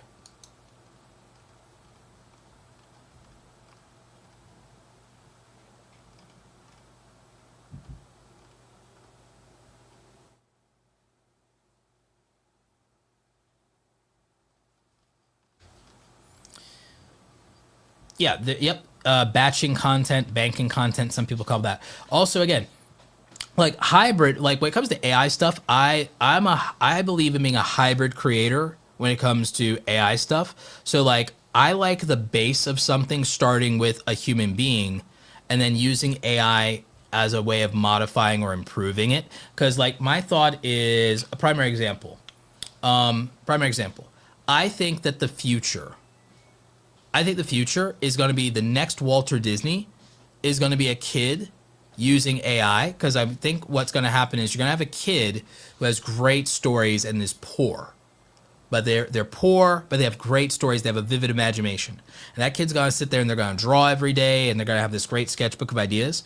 And then what they're going to do is they're going to take their phone, because even if they're poor, they're going to have a phone. They're usually going to have access to a computer, and they're going to have these AI tools that are free or affordable. And so that kid is going to snap a picture with their phone of their artwork, take it into a computer, and even though they can't afford animation software, and they also probably poor, they probably are working, helping support their family, their parents and everything like that. They probably live in Louisiana, Alabama, Tennessee, something like that, working class, possibly even working poor. So some poor kid that, is going to school and working a part-time job and helping their family stay afloat is going to take their artwork, go into one of these AI models that are cheap or free, animate that artwork. So it's going to start with them and their ideas. They're going to animate that. They're going to write out their really cool ideas and script. They're going to use AI to help them polish it. They're going to animate the characters. Then they're going to do the voices, Robin Williams style, and do all these voices themselves. But then they're going to use AI like 11 Labs, and they're going to voice act an entire animated cartoon, either as a theatrical film, a short film, or an animated series. And they're going to post it up to YouTube, and they're going to build an audience. They're going to start getting some ad revenue. They're going to start getting some traction. People are going to start joining their Patreon or their channel memberships and donating to them. And then they're going to, and people aren't going to care that AI was involved. They're going to say, look at this kid. This kid has nothing. They're doing the best they can. They're broke, and they have this great idea, and this is better than the mainstream media's idea of what a thing should be. And this is really cool. And oh, I love this character, and I relate to it. And so that kid will become the next Walter Disney without having the money and resources to build a big studio. They're going to be able to get their start, and then they're going to be able to make more stuff. And then they're probably going to crowdfund a project on Kickstarter and get some funding and be able to get some help. And then they're going to use a small ragtag team of their friends helping them, that they pay some money and lift up those other poor kids in their community. And they're going to get their friends to help them. They're going to hire their friends and family, and they're going to make something really, really dope. And yeah, it's going to involve them using AI tools to get it out and scale it on a budget. And they're going to make something on a budget that's going to be better than something that costs millions of dollars, because it's going to be from the heart. And no one's going to be able to say it's soulless because AI was involved, because what it started with was their own hand drawings, their own voice acting, augmented to give a voice filter by the AI. So there's going to be more human at the root of this than you could possibly imagine. And they're a kid. They're a broke kid. They're going to write their idea, and then they're going to refine it into a script, because they don't know anything about script writing. And they're going to be poor. They can't afford to go to a school to learn this stuff. So you're going to see a bunch of kids come up from the working class, poverty. They're going to come up from the slums. They're going to come up from the barrios. They're going to come up from the ghetto. They're going to come up from the trailer park. They're going to come up from Appalachia. They're going to be these cool, creative, artistic kids that never had a shot. And because they can't afford infrastructure or help, they're going to turn to these AI tools, and they're going to be hybrid creators, and they're going to use AI tools for speed and scale. But they're going to come up with the ideas themselves, and they're going to be better ideas than the mainstream in Hollywood could ever dream of, and would never put funding behind and never take a chance on. And these kids are going to finally, for the first time, be able to bet on themselves. They're going to publish to the internet and make money from an audience that wants them and says yes to them for the first time in their life. It's never happened to them. And then these kids are going to make money, and they're going to pour it into their communities. They're going to build their own thing, and it's going to be democratized. And the thing is, that doesn't happen and level the playing field without the speed and scale of AI tools. So I think the answer is going to be a hybrid creator. I think the future is going to be these hybrid creators. And I think it's going to be the young people. I think a lot of us millennials, or even the elders in Gen Z, are jaded very narrow-minded about technology and AI, very rigid about what we believe content can and should be. And I think that that's going to happen. I genuinely believe that over the next 15 years, that these kids are going to destroy Hollywood. I don't think Hollywood's going to die off, but these kids are going to destroy Hollywood. They're going to get wrecked by these kids. It's going to be these kids who are poor in resources and rich in talent and in passion, and are going to be doing this stuff from the bottom of their heart, and they're going to win. And they're going to win big. And I think that only happens because the tools for speed and scale will be affordable and accessible to them. So I think that that's the future. A little aside there, a little rant, but I think that's the future. And that's why I'm so bullish on AI and why I don't denounce it as a content creator. I think it's a balance. I think it's a balance of here's the foundational part of it that's human, and then here's the value scaled and delivering on speed to overcome the limitations of that human. So I think that that's going to be the key to all of this. And I think that's where it's going to become so powerful. And I think that most people are going to accept it because they're just going to want better storytelling, and they're going to want to support good people, and they're going to look at the final product and they're going to judge on the final product, not how it was made. So like that's what I think are going to happen is I think that people are going to use it to augment their own original creations and then just change the context and scale these things where they had limitations or accessibility. The other thing I talked about when I was talking to the folks at YouTube and like people like YouTube CEO Neil Mohan is AI is going to be used in accessibility when it comes to people who are disabled. It's going to do a lot of interesting things in augmented reality with things like sign language, things with AI video descriptors for the visually impaired. There's going to be so many things that makes the world more accessible, and it's going to be done at scale through a combination of AI and mixed reality and augmented reality. I hear some people talk about the environmental impact. I understand people are making those arguments. Here's where I don't agree with those arguments at all. I don't agree with the environmental argument for AI because to lift humanity out of poverty, which is the only thing I really would care about, you're going to have to 5x, if not 10x, the amount of electrical consumption, to drastically reduce poverty in the world, especially in South America, for example. You're going to have to 10x our energy consumption. We are not going to cure poverty by consuming less resources. It's not possible. The only thing that can actually fix most of the problems with the world is going to be us consuming 10 times and producing 10 times as much electricity. And we're going to have to consume a lot more of that electricity. We want to get it as clean as we can, but that's the only thing that's going to actually lift people out of poverty. If you actually do a historical reference scale where you look at energy consumption to poverty, you see energy consumption go up and energy production go up, and you see poverty go down. And that happens in, if you look at most countries, that's where the scale comes from. And that's actually what did it, is we actually need that, especially when it's going to come to the infrastructure for medical facilities, healthcare, heating and cooling. We're going to need massive energy consumption for a desalination when it comes to clean water sources as well. So to get clean water, we're going to have to do, the problem with clean water right now and desalination technology is that it's not energy efficient and cost efficient yet. We're going to have to figure that out. And there's going to be some things we need to advance with semiconductor technology and also with regard to the cooling efficiency and such on the thermals. So we're going to need to do that. And just going to renewables is not fast enough, and it's not scalable enough. It's not efficient enough yet. I'm not against renewables. I'm saying that we need a mixed energy economy. And I've talked to experts about this.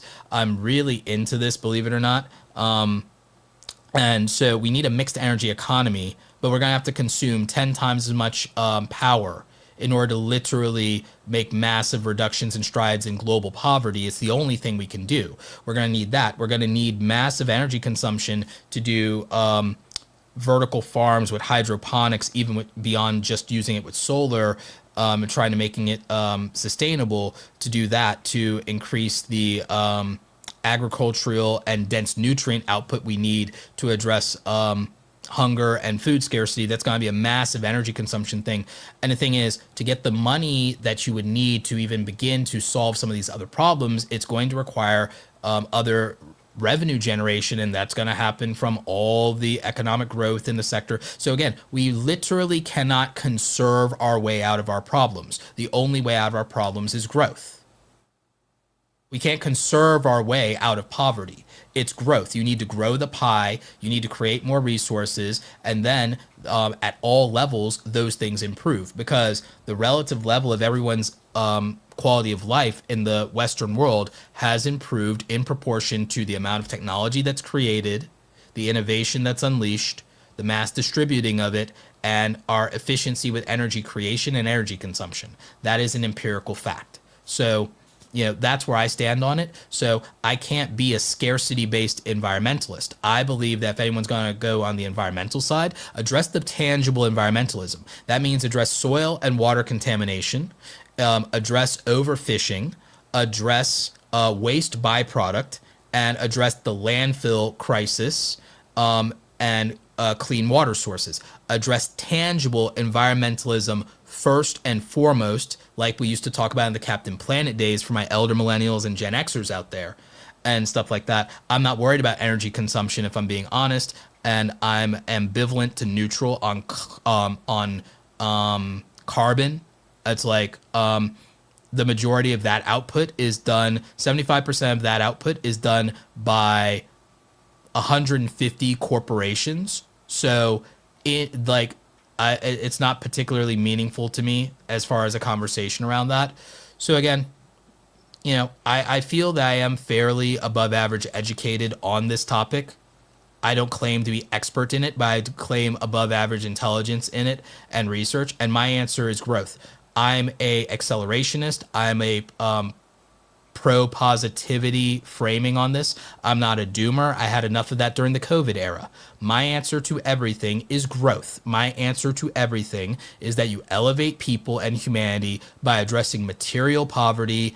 You address material environmentalism. You address deforestation, water and soil contamination. You address biodiversity. You address overfishing. You address waste byproduct. You address contamination in general, and you deal with those, and you deal with the landfill crisis, and you address those material, tangible parts of environmentalism. I'm not going to really be concerned about the energy consumption aspect of it.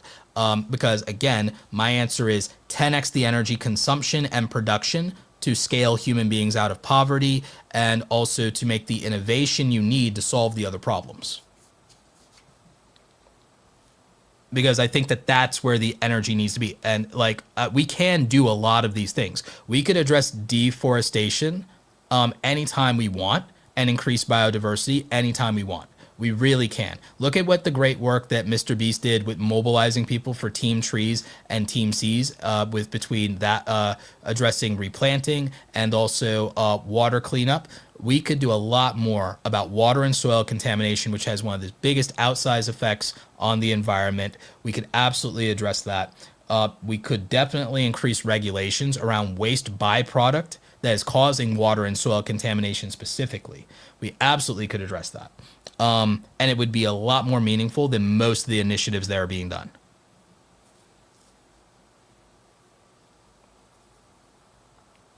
Oh yeah, I also very, very positive, very bullish on nuclear. Nuclear. I think that's very important. But again, I think we need a mixed energy economy. I think we need renewables. I think we are not certain. I don't think we've concluded that we've hit the threshold of our limitation on fossil fuels. I don't think we know that for sure. We also might be innovating in terms of looking at space with regard to asteroids and such, and harvesting asteroids. You'd be surprised. We might be able to harvest and wrangle an asteroid by changing its directionality and safely redirecting that. And we might be able to harvest and find that there are fossil fuels, natural gas, things that we might be able to harvest through that. So I'm really interested in what they do with harvesting asteroids. We might find more rare earths outside of Earth. Like those materials might be abundant in space and in the asteroid belt for all we know. Harvesting that could actually solve a lot of our problems for all we know. We might find more energy resources that way, but also we don't know for sure that we've exhausted our fossil fuels, because I don't know and I don't believe 100% that we've explored nearly as much of the Earth as we think we have to make an absolute determination of that. I know that they're finite. I believe that they're finite. I think that we may have been propagandized by the idea of the scarcity of those things to raise the prices on those for profit. So I think the scarcity of fossil fuels was probably a profit motive and may have been exaggerated for that purpose. That's just my personal belief on that. But we will see. We'll all find out. But I think the answer is a mixed energy economy where we have a combination of renewables, fossil fuels, nuclear, solar, and we may even discover other interesting alternatives if we start really looking at harvesting resources outside of Earth.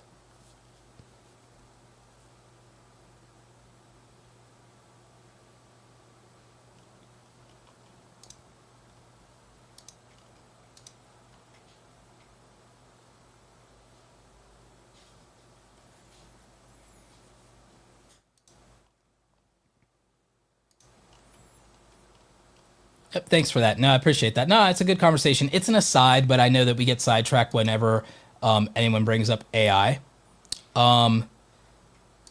If anything, I'm more concerned about the dangers of robotics than you might believe.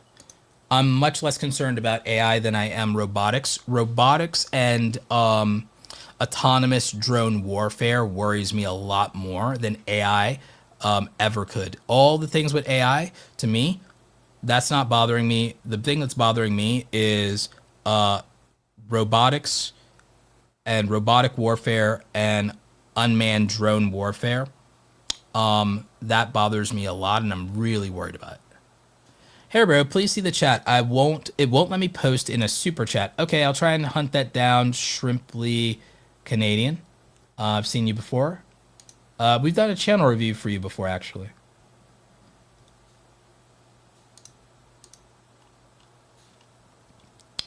So I'm looking for your post, because you said it wouldn't let you super chat that post. So I'm looking for it.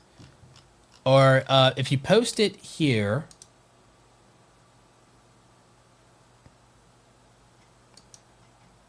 yeah. If you post it here, maybe I can find it again, because I'm not sure if I answered it.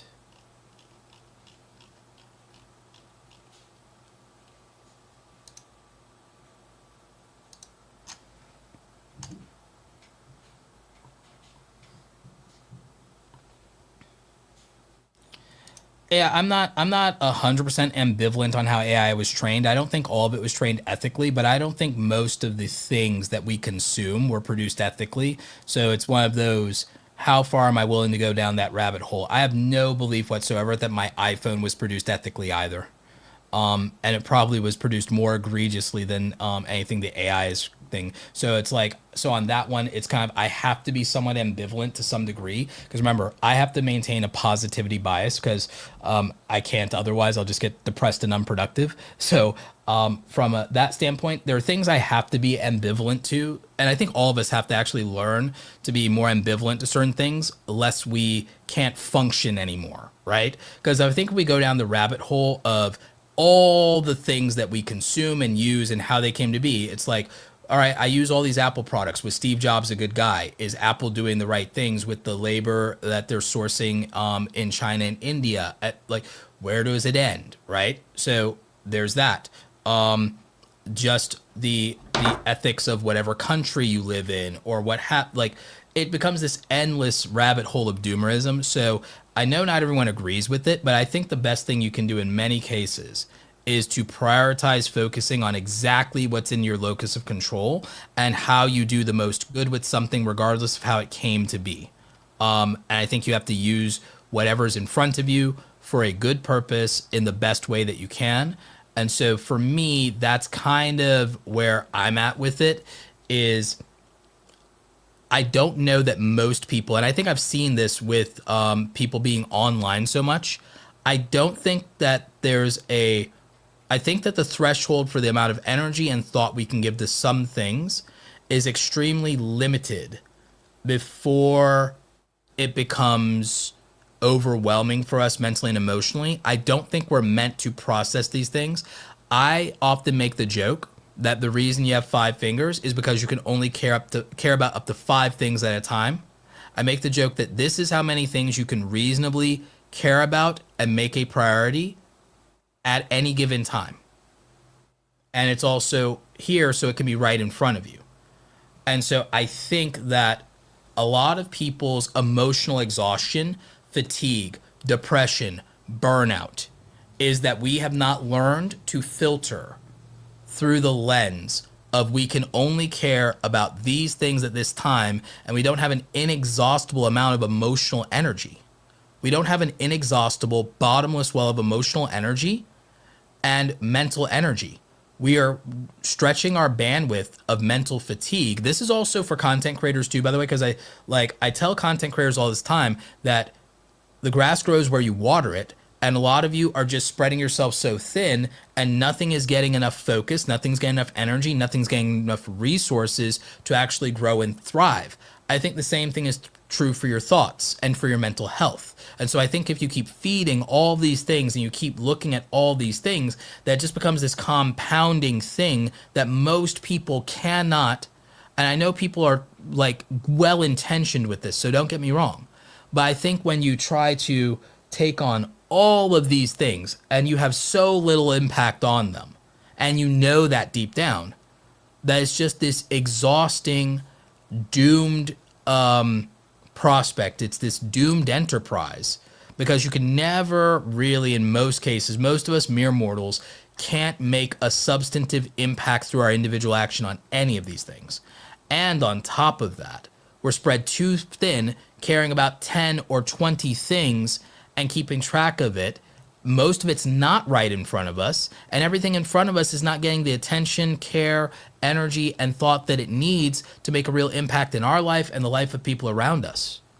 So I think that there is a such thing as doing too much. And I think that we all ended up in this cycle of doing too much and we don't realize it. And I think that social media and phones really stretched the bandwidth of our mental fatigue to the point of breakdown. And I think it's made us all to some degree mentally unhealthy. Yeah, Shrimply, me and the mods are looking for your message because for some reason it's just not showing up in the chat. Sir William Elliott says, "You're right, Roberto. I feel my mind getting so fried from consuming social media content." Yeah, I think that there's too much, and I think that it's just, I think it's breaking people's spirit, and I think it's destroying people's mental health. And I don't think it's good. And it's like, I love social media. I love the connection it creates. I love how it's letting people monetize and build businesses and do things they're passionate about. But I think there's a danger in the ratio of consuming with it to creating. And I think that if I'm worried about anything, I'm much more worried about the psychological long-term impacts of social media and content consumption versus content creation and the unhealthy relationship we have with the things that we consume.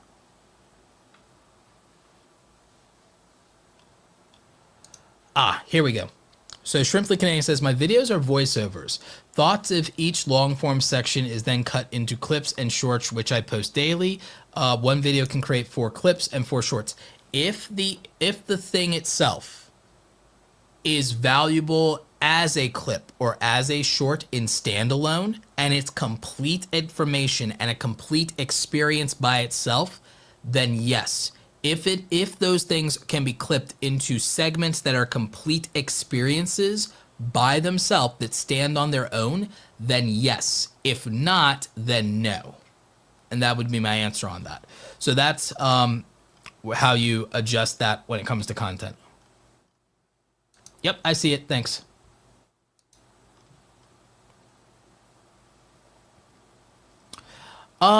It's not Kyla Avery. It's the negative things that come through that. It's not just the negative things that come through the algorithm.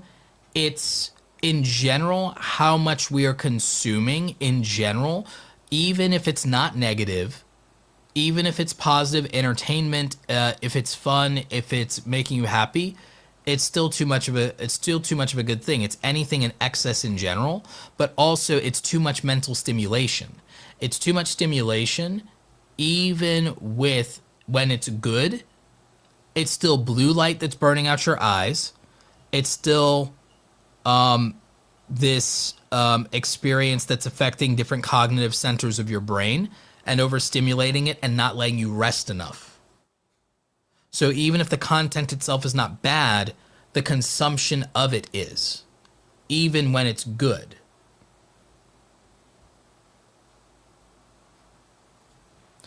Yeah, there is a such thing as going out into nature and then doing that. People aren't doing enough of that, and that can help as a reset. Yeah, no, I agree. It's not the tools, it's how we use them. I agree.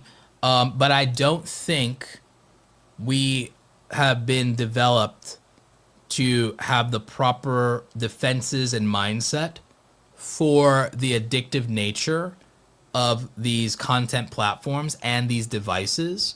I think the long-term studies around this are getting there, and I think they'll be more horrific in 5 years, unfortunately, for the young people, especially that grew up with all of this.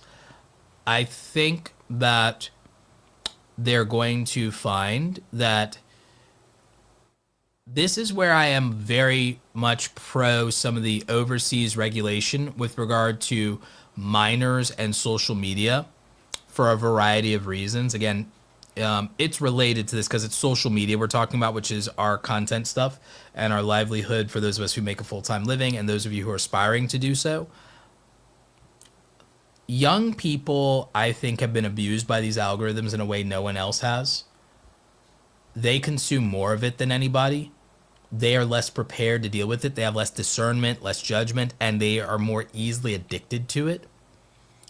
And I don't think the parents can be blamed when they just aren't even able with their 9-to-5 jobs to be present enough in the day-to-day goings of the children that have this consumption like habit. The device spends more time with you than your parent. This is more present in your life than your parent, and it's not your parent's fault.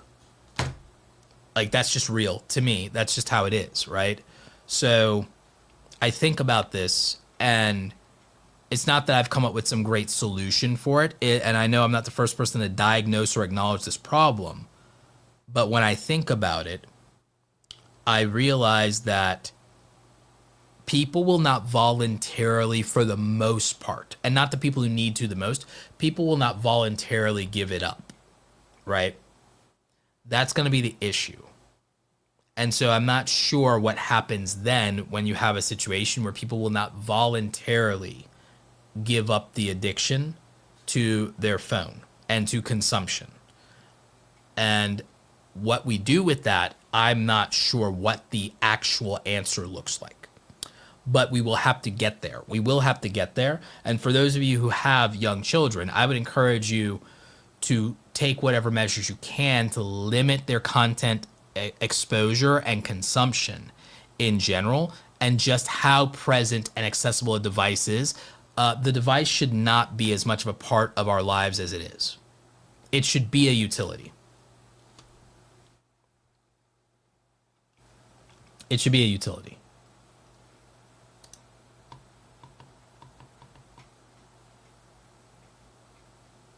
Oh yeah, a lot of us, we're at work tired, you're at work exhausted and everything, but a lot of the reason you're at work exhausted is, again, your brain never shut off. We used to come home from work and maybe not even watch TV sometimes and not interact with anything. We would go a long time without seeing a screen just 10 years ago. What I remembered 15 years ago in the workforce, I came home, I didn't touch a screen a lot of the time, to be honest with you. Like, we just didn't do that. this screen, we're always taxing our brains. This is not relaxing. Watching content's not relaxing. It's stimulating your brain whether you realize it or not. You think you're relaxing because you're not doing physical labor, but your brain is doing that labor. And now that's why the chronic fatigue, people experiencing chronic fatigue, they get rejuvenated and less of it when they go on a vacation where they don't have as much access to their phone, or they don't have service or anything like that, or they're in the woods. The chronic fatigue gets corrected largely by that. Terry has another question. Is it worth it and possible to take a video idea, marry it to high volume YouTube search terms, and create a psychological tile to perform both in search and recommendation algorithms? It is possible, but it is incredibly difficult.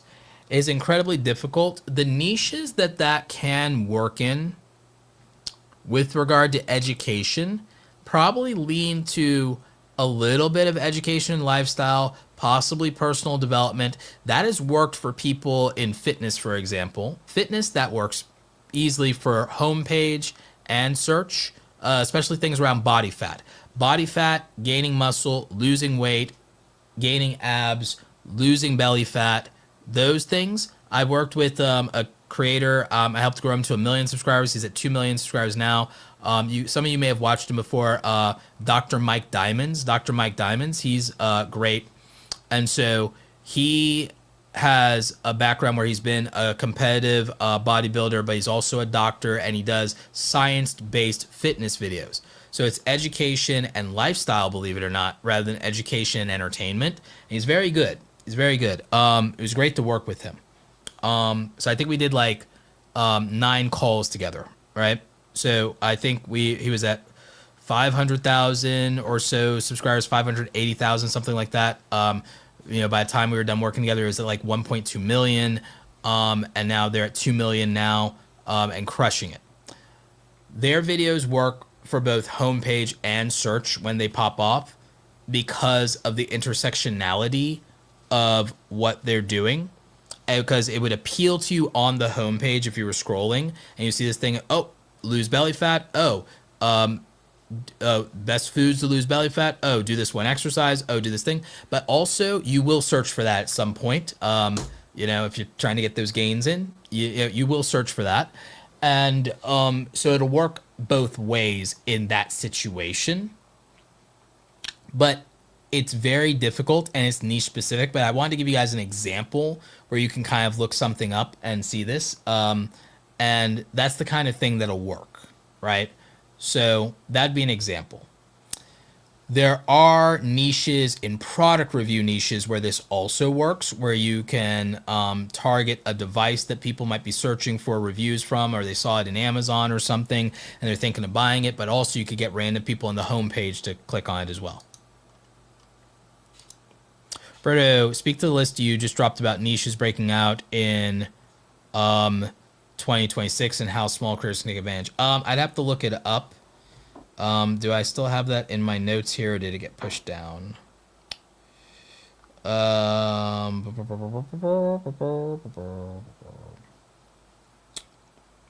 I'd have to hunt down that post. Let's see if... Let's see if anybody has commented on it in X, and we'll see if I can get to it fast. I'm having a hard time finding the list, but I do remember that some of the things I put on that list were... What did I put on?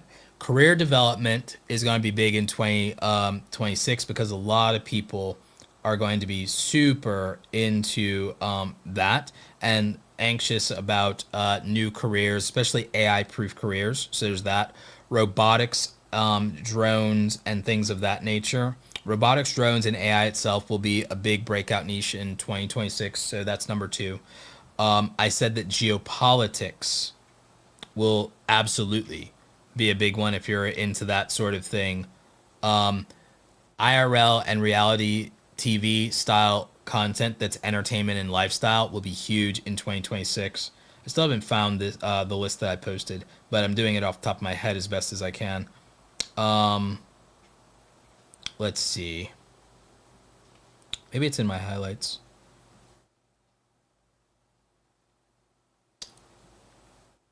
If I didn't put it in my highlights, I'm shocked that I didn't, and I'm really annoyed at myself that I didn't. Okay, I'll check my LinkedIn and see, because I know I must have posted it to my LinkedIn. Let's see.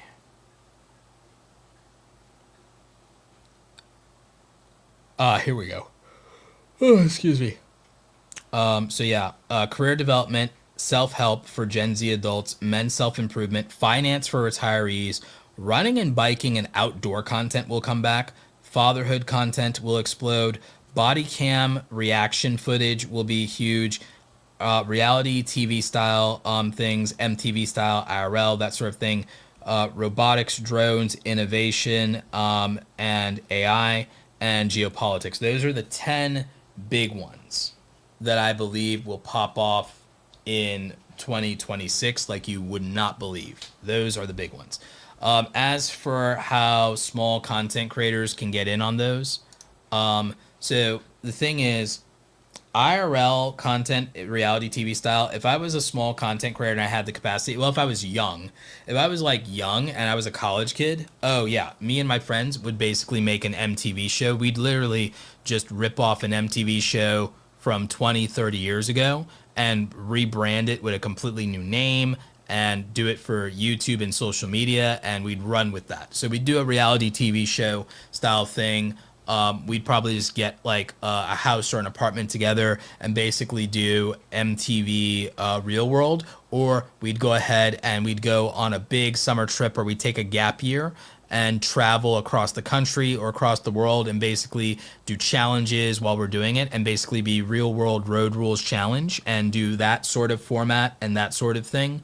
If we were small, if we could get money together and we could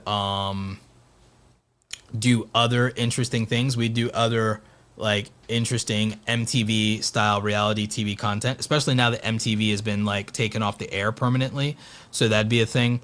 Any small creator who is a family man can go into the fatherhood niche right now and do extremely well. That one goes without saying. I don't have to give you any kind of specific instructions for that.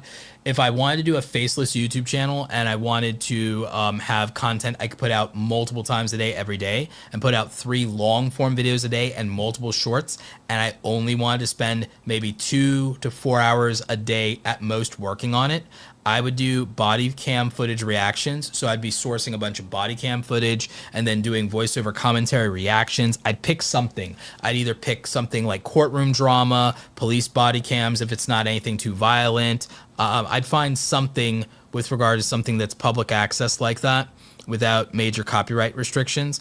And I'd go to town on that, and I would film everything and do my reactions and commentary in OBS live to tape, not heavily edit it, make my commentary the value for fair use, and not worry about the bloody editing at all for the most part, and just run my commentary. Do that in long form, do segments that are like maybe reactions of anywhere from 5 to 15 minutes. I'd be releasing 1 to 5 of them a day, every single day. I'm not joking. Then I'd also be cutting shorts from them, and I'd be posting those. So I'd basically do it all live to tape. Then I'd clip the segments, post all the segments, schedule them out to go out an hour apart or something like that. Then I'd be clipping that for YouTube Shorts, and I'd be posting those like 3, 5, 8 times a day as well. And I'd be growing the content off that.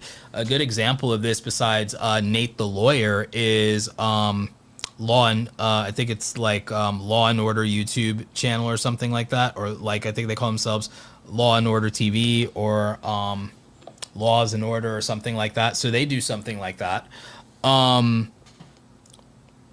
Finance for retirees. If I was someone that had a financial background or something of that nature, I would be making daily finance content specifically for people that are reaching potential retirement age. I'd be talking about anything that comes down in legislation or Congress for Social Security, disability, Medicaid and Medicare, all that stuff and everything like that. A student of mine during the pandemic, Steve Ram, started with he's at, I think, 700,000 subscribers now. He started with stimulus check content. Well, he was doing real estate content because he was a real estate guy, but then he hopped on the stimulus stuff.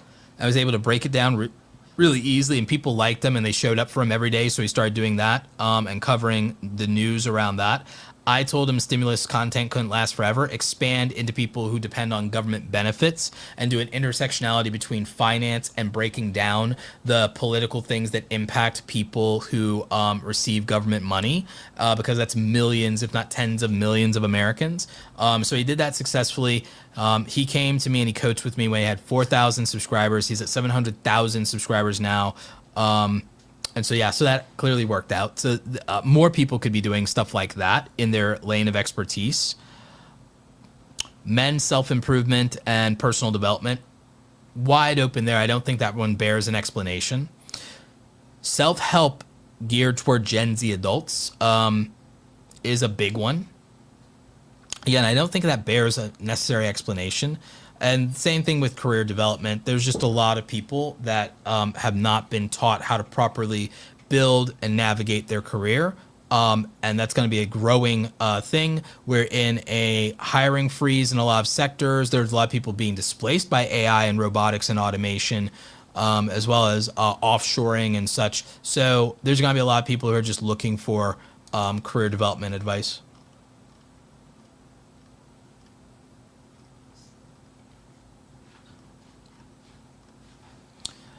Terry, instead of with this project management and then this stuff, you might consider the value that leadership presence might be a very limited niche market.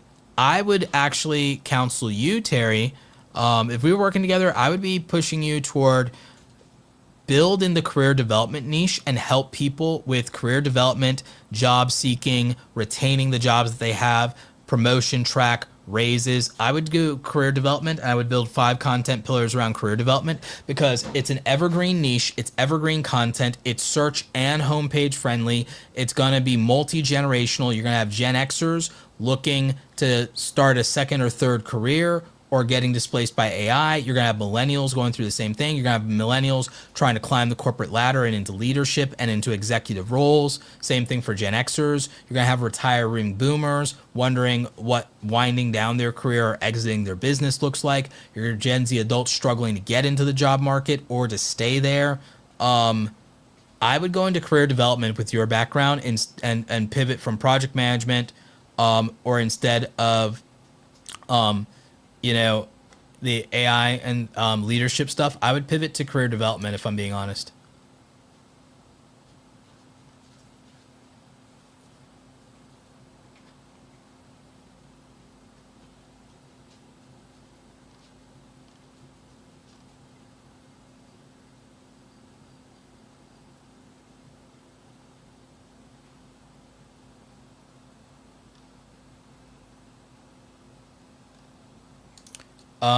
Quick question. I enlisted 15 videos. I have 5 on a new direction, saving up for a consult. Not sure if it's too early for one.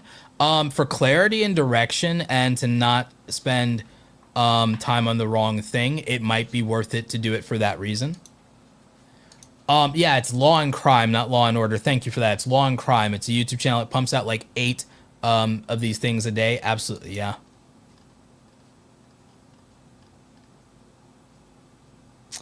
What do I think about the spiritual self-help angle? It depends. I think if it specifically has a religious identity, it's going to perform better than if it's broadly spiritual, believe it or not. I think that there's a circular pattern that's happening where people are actually going more back to traditional segmented religious identity and less into broad spirituality, because it has unfortunately been a space plagued by grifters, and also people don't like vagary anymore. People actually like tribalism because that's our default setting, right? So it's about tribe and something that sends a clear signal that this is your value set. Something where people are so very much now more than ever polarized and stringent on their values that they need strong signals that this is their tribe and this is not. and that's just how people are. It may not sound great, and that might rub some people the wrong way, but that's where we're going with this. So I think that if it can be less vague as to what the collective identity of the tribe is, that it does better than not, because I think broad strokes with any of these things anymore is going to it's going to wane. The interest and the appetite for it is going to wane, and people are going to want to self-identify and self-select and say, I just want to be around like-minded people.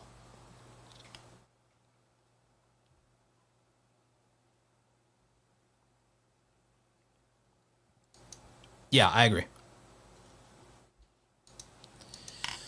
What do I think about the Black History niche? It's not saturated with high quality content, but it is saturated with a lot of easily duplicatable content. You would need to create something more novel there. And I would go more hyper specific. If you wanted to do something Black History oriented, I would literally do something dedicated to storytelling and almost docu-series, and I would focus on Black millionaires throughout history exclusively. If I was going to do it, probably. Here's why. I wouldn't go broad on Black history. I'd probably go into one of two places. I'd either go into exclusively Black millionaires throughout history. So I'd do a history of Black millionaires or a history of Black wealth and call it that. Or I'd go specifically into Black athletes. So I either go sports or money. Money has the higher RPM and monetization schema to it. Sports is more broad appeal. Both are evergreen. So I either would go harder on money or harder on broad appeal, and I would only pick those two categories. This is me. This is what I would do. And so then I would make docu-series around these people and icons, and I'd also, therefore, using that, figure out if their image is old enough, if they're historically old enough, then their images and likeness will be public domain, which means you can make and sell posters and t-shirts around this and make a Black excellence line of t-shirts and hoodies and such with their likeness if the historical figures are old enough to where their likeness is in the public domain. And so you could get away with doing that, and then that's another monetization schema here. The other thing is with docu-series, they're massively long form. If they're a massively long form thing, there's more mid-roll ads that are justifiable to put in there, and so you have that. It's evergreen content. When YouTube does the dynamic ad insertion for dynamic sponsored brand deals, if something's getting views, evergreen, or popped up, you can go ahead and then have a sponsor for that. Even if you didn't have a sponsor when you launched the video, you'd have it at the end and you'd be able to insert it there later and then sell the inventory. So I would do that. So this is why I'd go in that direction. If it's sports, then it has broader appeal than the money thing, but they basically end up evening out because one of them might get more views, but one of them has a higher ad revenue. So yeah.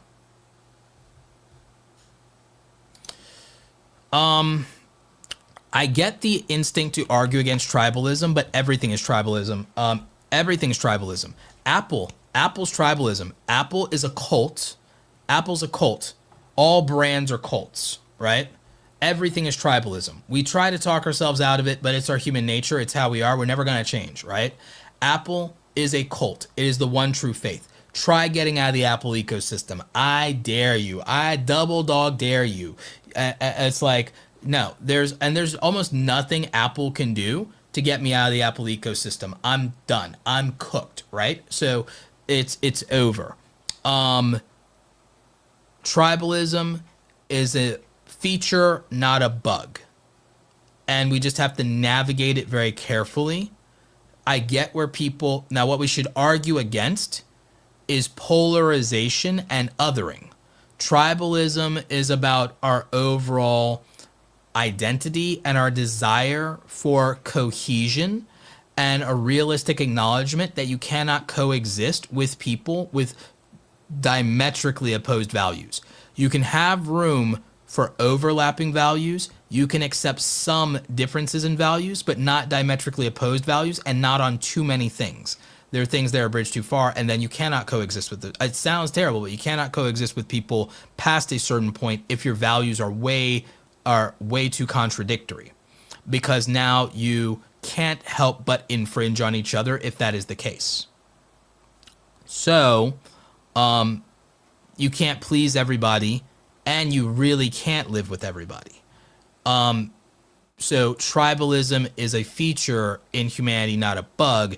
You have to be cautious about the concept of polarization. You have to be conscious about echo chambers to some degree. And you have to still have, you can have diversity of thought, but you can't have diametrically opposed values and then have social cohesion within a group. You can't even actually have cohesion within a family with diametrically opposed values. So like, that's a real important thing to look at. Therefore, it's important to consider, when I talk about tribalism, I'm talking about an intersectionality of, here are shared common interests, here are shared ideals and objectives, and our self-interest align with each other, meaning that our cooperation is natural, and therefore we're not for me, if we have the same values and the same interest, then we're aligned in such a way to where if I profit and prosper, I don't necessarily have to do that at your expense or exploit you to do that, because we're in alignment, right? So we can actually have mutual benefit and mutual gain.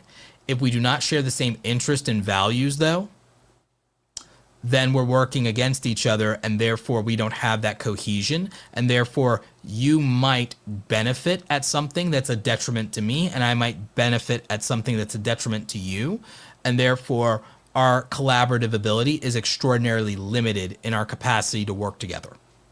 So that'd be an example of why tribalism exists and why you have conflict.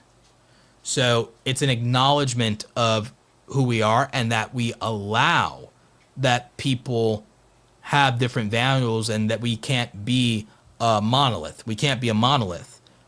And there can be differences of thought, differences of opinion, but there's a limitation to that at which there's not productive cohesion anymore. And to where that creates now conflict, and it becomes unavoidable at that point. So what we want to do is we want to reduce the situations in which conflict becomes inevitable. So I think we're all agreed that that's what we're hoping for. That can't always happen. Now, with regard to content creation, what you want to do is you always want to be very direct and signal your interest and values to your community around the content that you're making, so that they can self-select and be part of your tribe or not. And therefore they know that they are in the right place, the place where they are going to feel the most enjoyment, where they're going to feel the most authenticity, the most acceptance, what have you, the best experience possible. So you want to create a unified signal that attracts your tribe around the topics and themes, priorities, problems, preferences, and prejudices that they have, and say, okay, we're in alignment here, or we can mostly agree, and we can coexist productively together with the minimal amount of conflict. So that's where the concept of tribes and tribalism, from the perspective of an entrepreneur and a content creator, and the way that I look at it, that's where you'd use that as your framing device. And that's also where shared collective interest and values is what creates shared collective identity. Also shared experiences, obviously.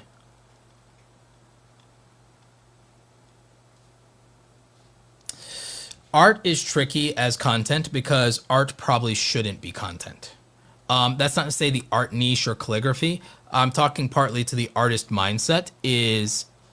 I don't think that the niche of creating art is saturated, but hear me out. Monetizing art makes most people who do it wildly unhappy. I'm not telling you can't. I'm telling you to just step back, and I want you to think about it. If there is something that you are good at, that you enjoy, other than art, I would make content about that and monetize that. I'm not talking you out of this. You can do this. And if it really is something important to you, then you should do it. I'm telling you that sometimes people get very frustrated and hurt because if you make art as content, you start viewing the value of your art through the validation that other people give you. And that could hurt the art itself or your relationship with making art. So if your identity is that you're an artist, it's possible that art should not become content and that they should be different things, and that you should make content about something that is not art. If your identity, if your core identity from the bottom of your heart is an artist, making art into content may not serve you, because content is a product.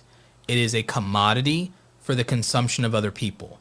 Art exists for the expression of the artist and what they want to share with the world without compromise. Content itself is a compromise because content must put value for the viewer as its most important tenet. Value for the viewer is the most important sacrament of content. Undeniably. Art at its core is not that. Art is not at its core about creating value for the viewer. Content is. Content is a product. You may, if you, from the bottom of your heart, your identity is that of an artist, it may not be in your interest to turn that into a product. So I think you need to think about that. I'm not telling you you can't. I'm telling you something no one else might ever express. There are ways to go about that and to make that very effective in YouTube, but at the same time, you may not like it. I'll give you an example. If I was going to do an art channel and I was an artist, I would be capturing moments in pop culture every year as a mural in a room, and I'd be filming that constantly and making vlog-like content about the entire process, and I'd end up showing a time lapse, and I'd be doing live streams, talking with the audience while I do it, and I'd be preserving the moments, the most important moments of the year in pop culture and entertainment as a mural throughout the year. And at the end of every year, I do a big live stream where I destroy my art and I paint the walls white again and start the next year. But I would sell prints and other things commemorating pieces of the mural and the mural itself and stuff like that. And I would digitize that and I'd be selling that to my true fans. And it'd basically be like a living sand dolly, in the fact that every year at the end of the year we had this great experience together. We did all these live streams together, we did all these videos together, and we painted this mural of this room. And now at the end of every year I'd be destroying it by painting it white again and starting over for the next year to create the new time capsule of capturing the year's most interesting commemorative moments, good, bad, the ugly, scandals, all of it in this wonderful mural. And then, you know, again, I'd be selling art pieces, doing merch drops, doing limited runs of that and everything like that. And again, I'd be doing live streams where I do some of my parts of the project, and I'd be doing vlog. So it'd be this vlog-like lifestyle experience thing as an art thing, and be entertaining. So it'd be entertainment and lifestyle, and it'd give me vlogs, YouTube shorts, and live streams. People get to see my processes. I'd get to talk about my materials and stuff like that while I'm doing it, and stuff like that. I'd be able to easily package and sell a lot of the stuff to sponsors. And again, every year, live stream, painting the walls white and destroying what we created together and starting over.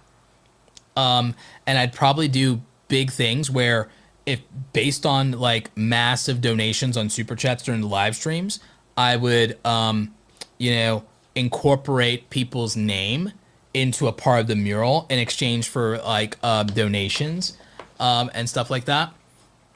And so, but again, it's a temporary thing because then next year it's going down again. So, and that's how if I was going to do an art channel, as insane as that all sounds, that's how I know I could build an art channel from 0 to 100,000 or 0 to 1,000,000 subscribers, is doing that.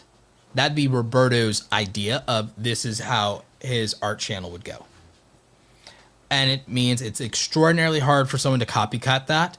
Even if they copycat the concept, they wouldn't be copycatting the art style, the moments I choose to capture. They wouldn't have the same exact fan base. They wouldn't probably figure out exactly the thing with the super chats the way I would. Like, they wouldn't be doing the vlog aesthetic thing with that, and so on and so forth. The merch ideas. So, like, it'd be very hard to duplicate the effort required. The irony is now it becomes quality and quantity because it is a documentary type series. It's a day in the life. It's Casey Neistat style of every day filming me doing this project every day and talking to you, my audience, and you're getting a cut in the life, and then you're getting some shorts and post on social media and Instagram. So the Instagram's growing, the YouTube's growing from stories and reels and shorts and stuff like that. TikTok, if I was doing that, so on and so forth. So that's how I would approach that. Is it'd be insane and it's wild. And there are variations of this. I can come up with 10 other variations of this that would work. But that's how I'd do it. So yeah, I know it sounds really cool, but it's also like this ridiculously challenging thing that someone can do. But at the same time, who's going to copycat that as easily? It's going to be very hard to execute.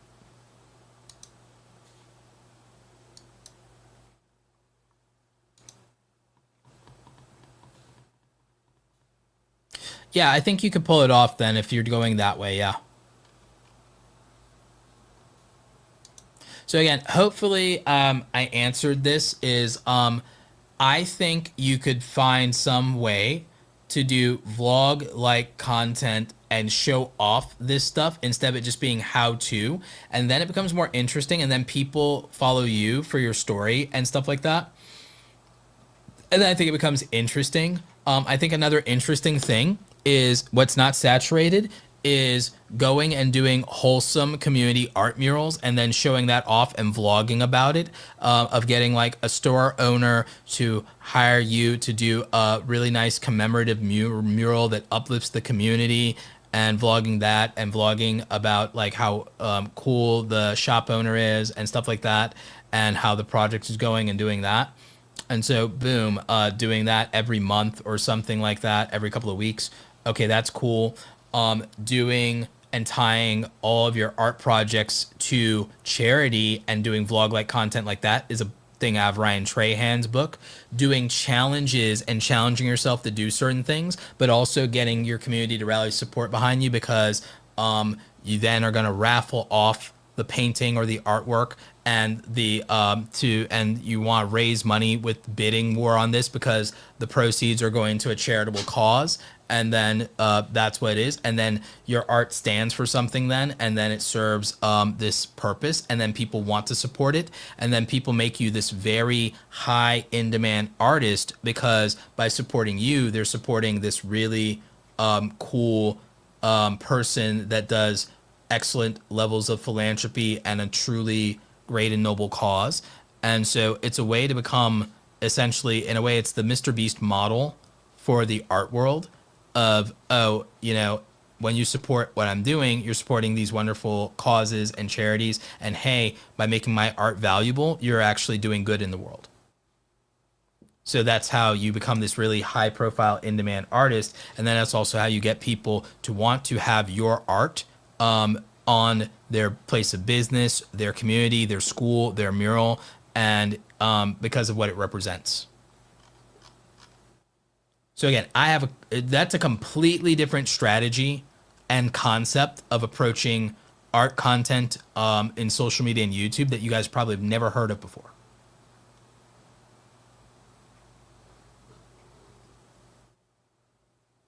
So boom, there you go.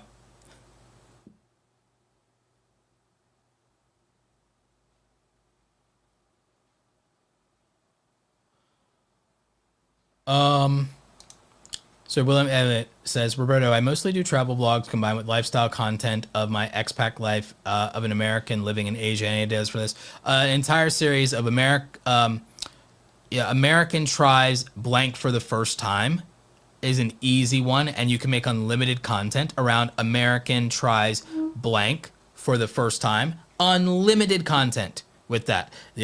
Another series is finding cool vending machines in other countries and showing people the weird things that vending machines sell in other countries.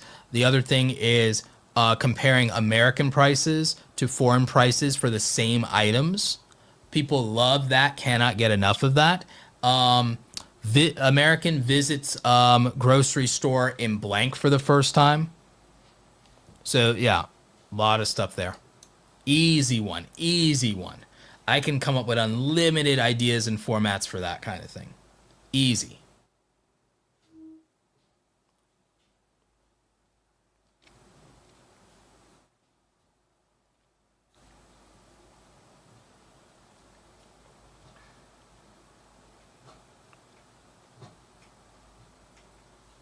Even something where you literally can go and ask foreigners on the street if they recognize U.S. celebrities.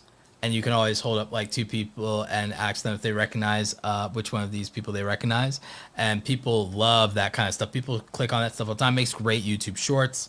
So yeah, easy peasy.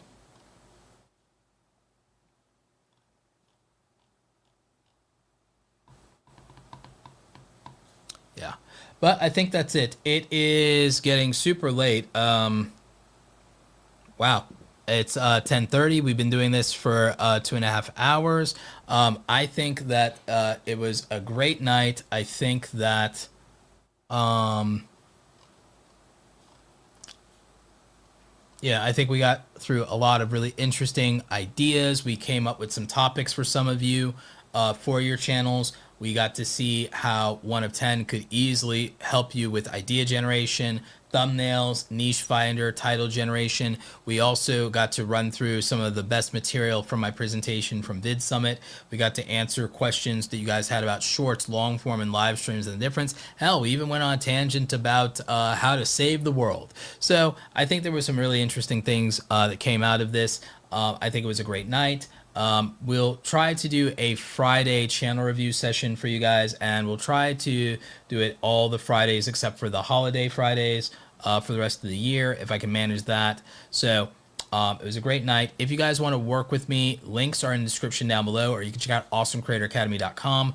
Also, remember to check out 1of10.com, our sponsor. I've dropped the link for them in the chat. If you use code Roberto or go check out on that page, you get 20% off for life. I do think this is the best tool in modern YouTube for you guys right now. So definitely make sure you sign up with that code Roberto at checkout. If you have questions, you can always hit me up on X. Other than that, I will catch you guys next time. You're also gonna, as we exit, you're gonna learn a little bit more about Awesome Creator Academy and all the dope stuff we do over there, and opportunities to work with me or do coaching calls or join our Academy Pro group, and you can work with us long term. So all of that is in the description. We'll catch you next time. Becoming a content creator can be a very lonely process and adventure, but it doesn't have to be. When I first got started going from 0 to 100,000 subscribers, I had to do it all by myself. I didn't have a community of like-minded and like-hearted creators to talk to or to ask for advice, and I certainly didn't have a mentor to guide me along the way. I built the Awesome Creator Academy Pro group because when I was getting started, what would have meant the world to me is not to have to struggle alone when it comes to being a full-time content creator. If I had had a community of creators that I could talk to and share information with, I would have avoided a lot of mistakes in my early career, and there would have been opportunities with brand deals where I would have gotten a better understanding of how to negotiate, and I wouldn't have undersold myself. I wouldn't have been taken advantage of in those early situations. So in the Awesome Creator Academy Pro group, myself and our co-instructor Andy Rivera, we meet twice a week for office hours with our creators, and we share information, we talk about how we're building our creator businesses, and we offer constructive criticism and critique on the things that we're working on for our projects. You'll be part of a community of usually around 100 like-minded creators who are taking this seriously just like you are. You'll also have all access as a pro group member to all of our past, present, and future courses, training, templates, digital downloads, and swipe files. You have full access to our creator blueprints where you'll see our systems and the frameworks that we use to execute. You know, you always fall or rise to the standard of your systems. A lot of people really underestimate how important that is. We have digital download templates that can help you so you don't have to start with a blank canvas. These done for you files are actually incredibly helpful, especially for things like your thumbnails, your media kits, and anything you need for your branding as a content creator to look professional. We have email swipe files that help you with reaching out to brands. We have great information in helping you price yourself and build your packages appropriately. And remember, as part of the pro group, you have the opportunity to ask questions from myself and all the other creators participating. And so this means that if you need to ask questions about negotiation or a brand deal, there's something you're not sure about, you're trying to find a better monetization opportunity with merch or affiliates, you have people who have done it before, who are already making money that you can reach out to for advice. As I said, when I was starting out and I was flying solo, this is the thing that I wish I'd had the opportunity to be a part of, and it would have made all the difference in the world in helping me be an even more successful content creator. If you have questions, you can always reach out via support. We're happy to help you figure out if the pro group is right for you. Also, we do have the opportunity if you become a VIP member, if you also would like quarterly one-on-one coaching with me directly. Now go out there and create something awesome today, and hopefully we'll see you in the pro group. Take care.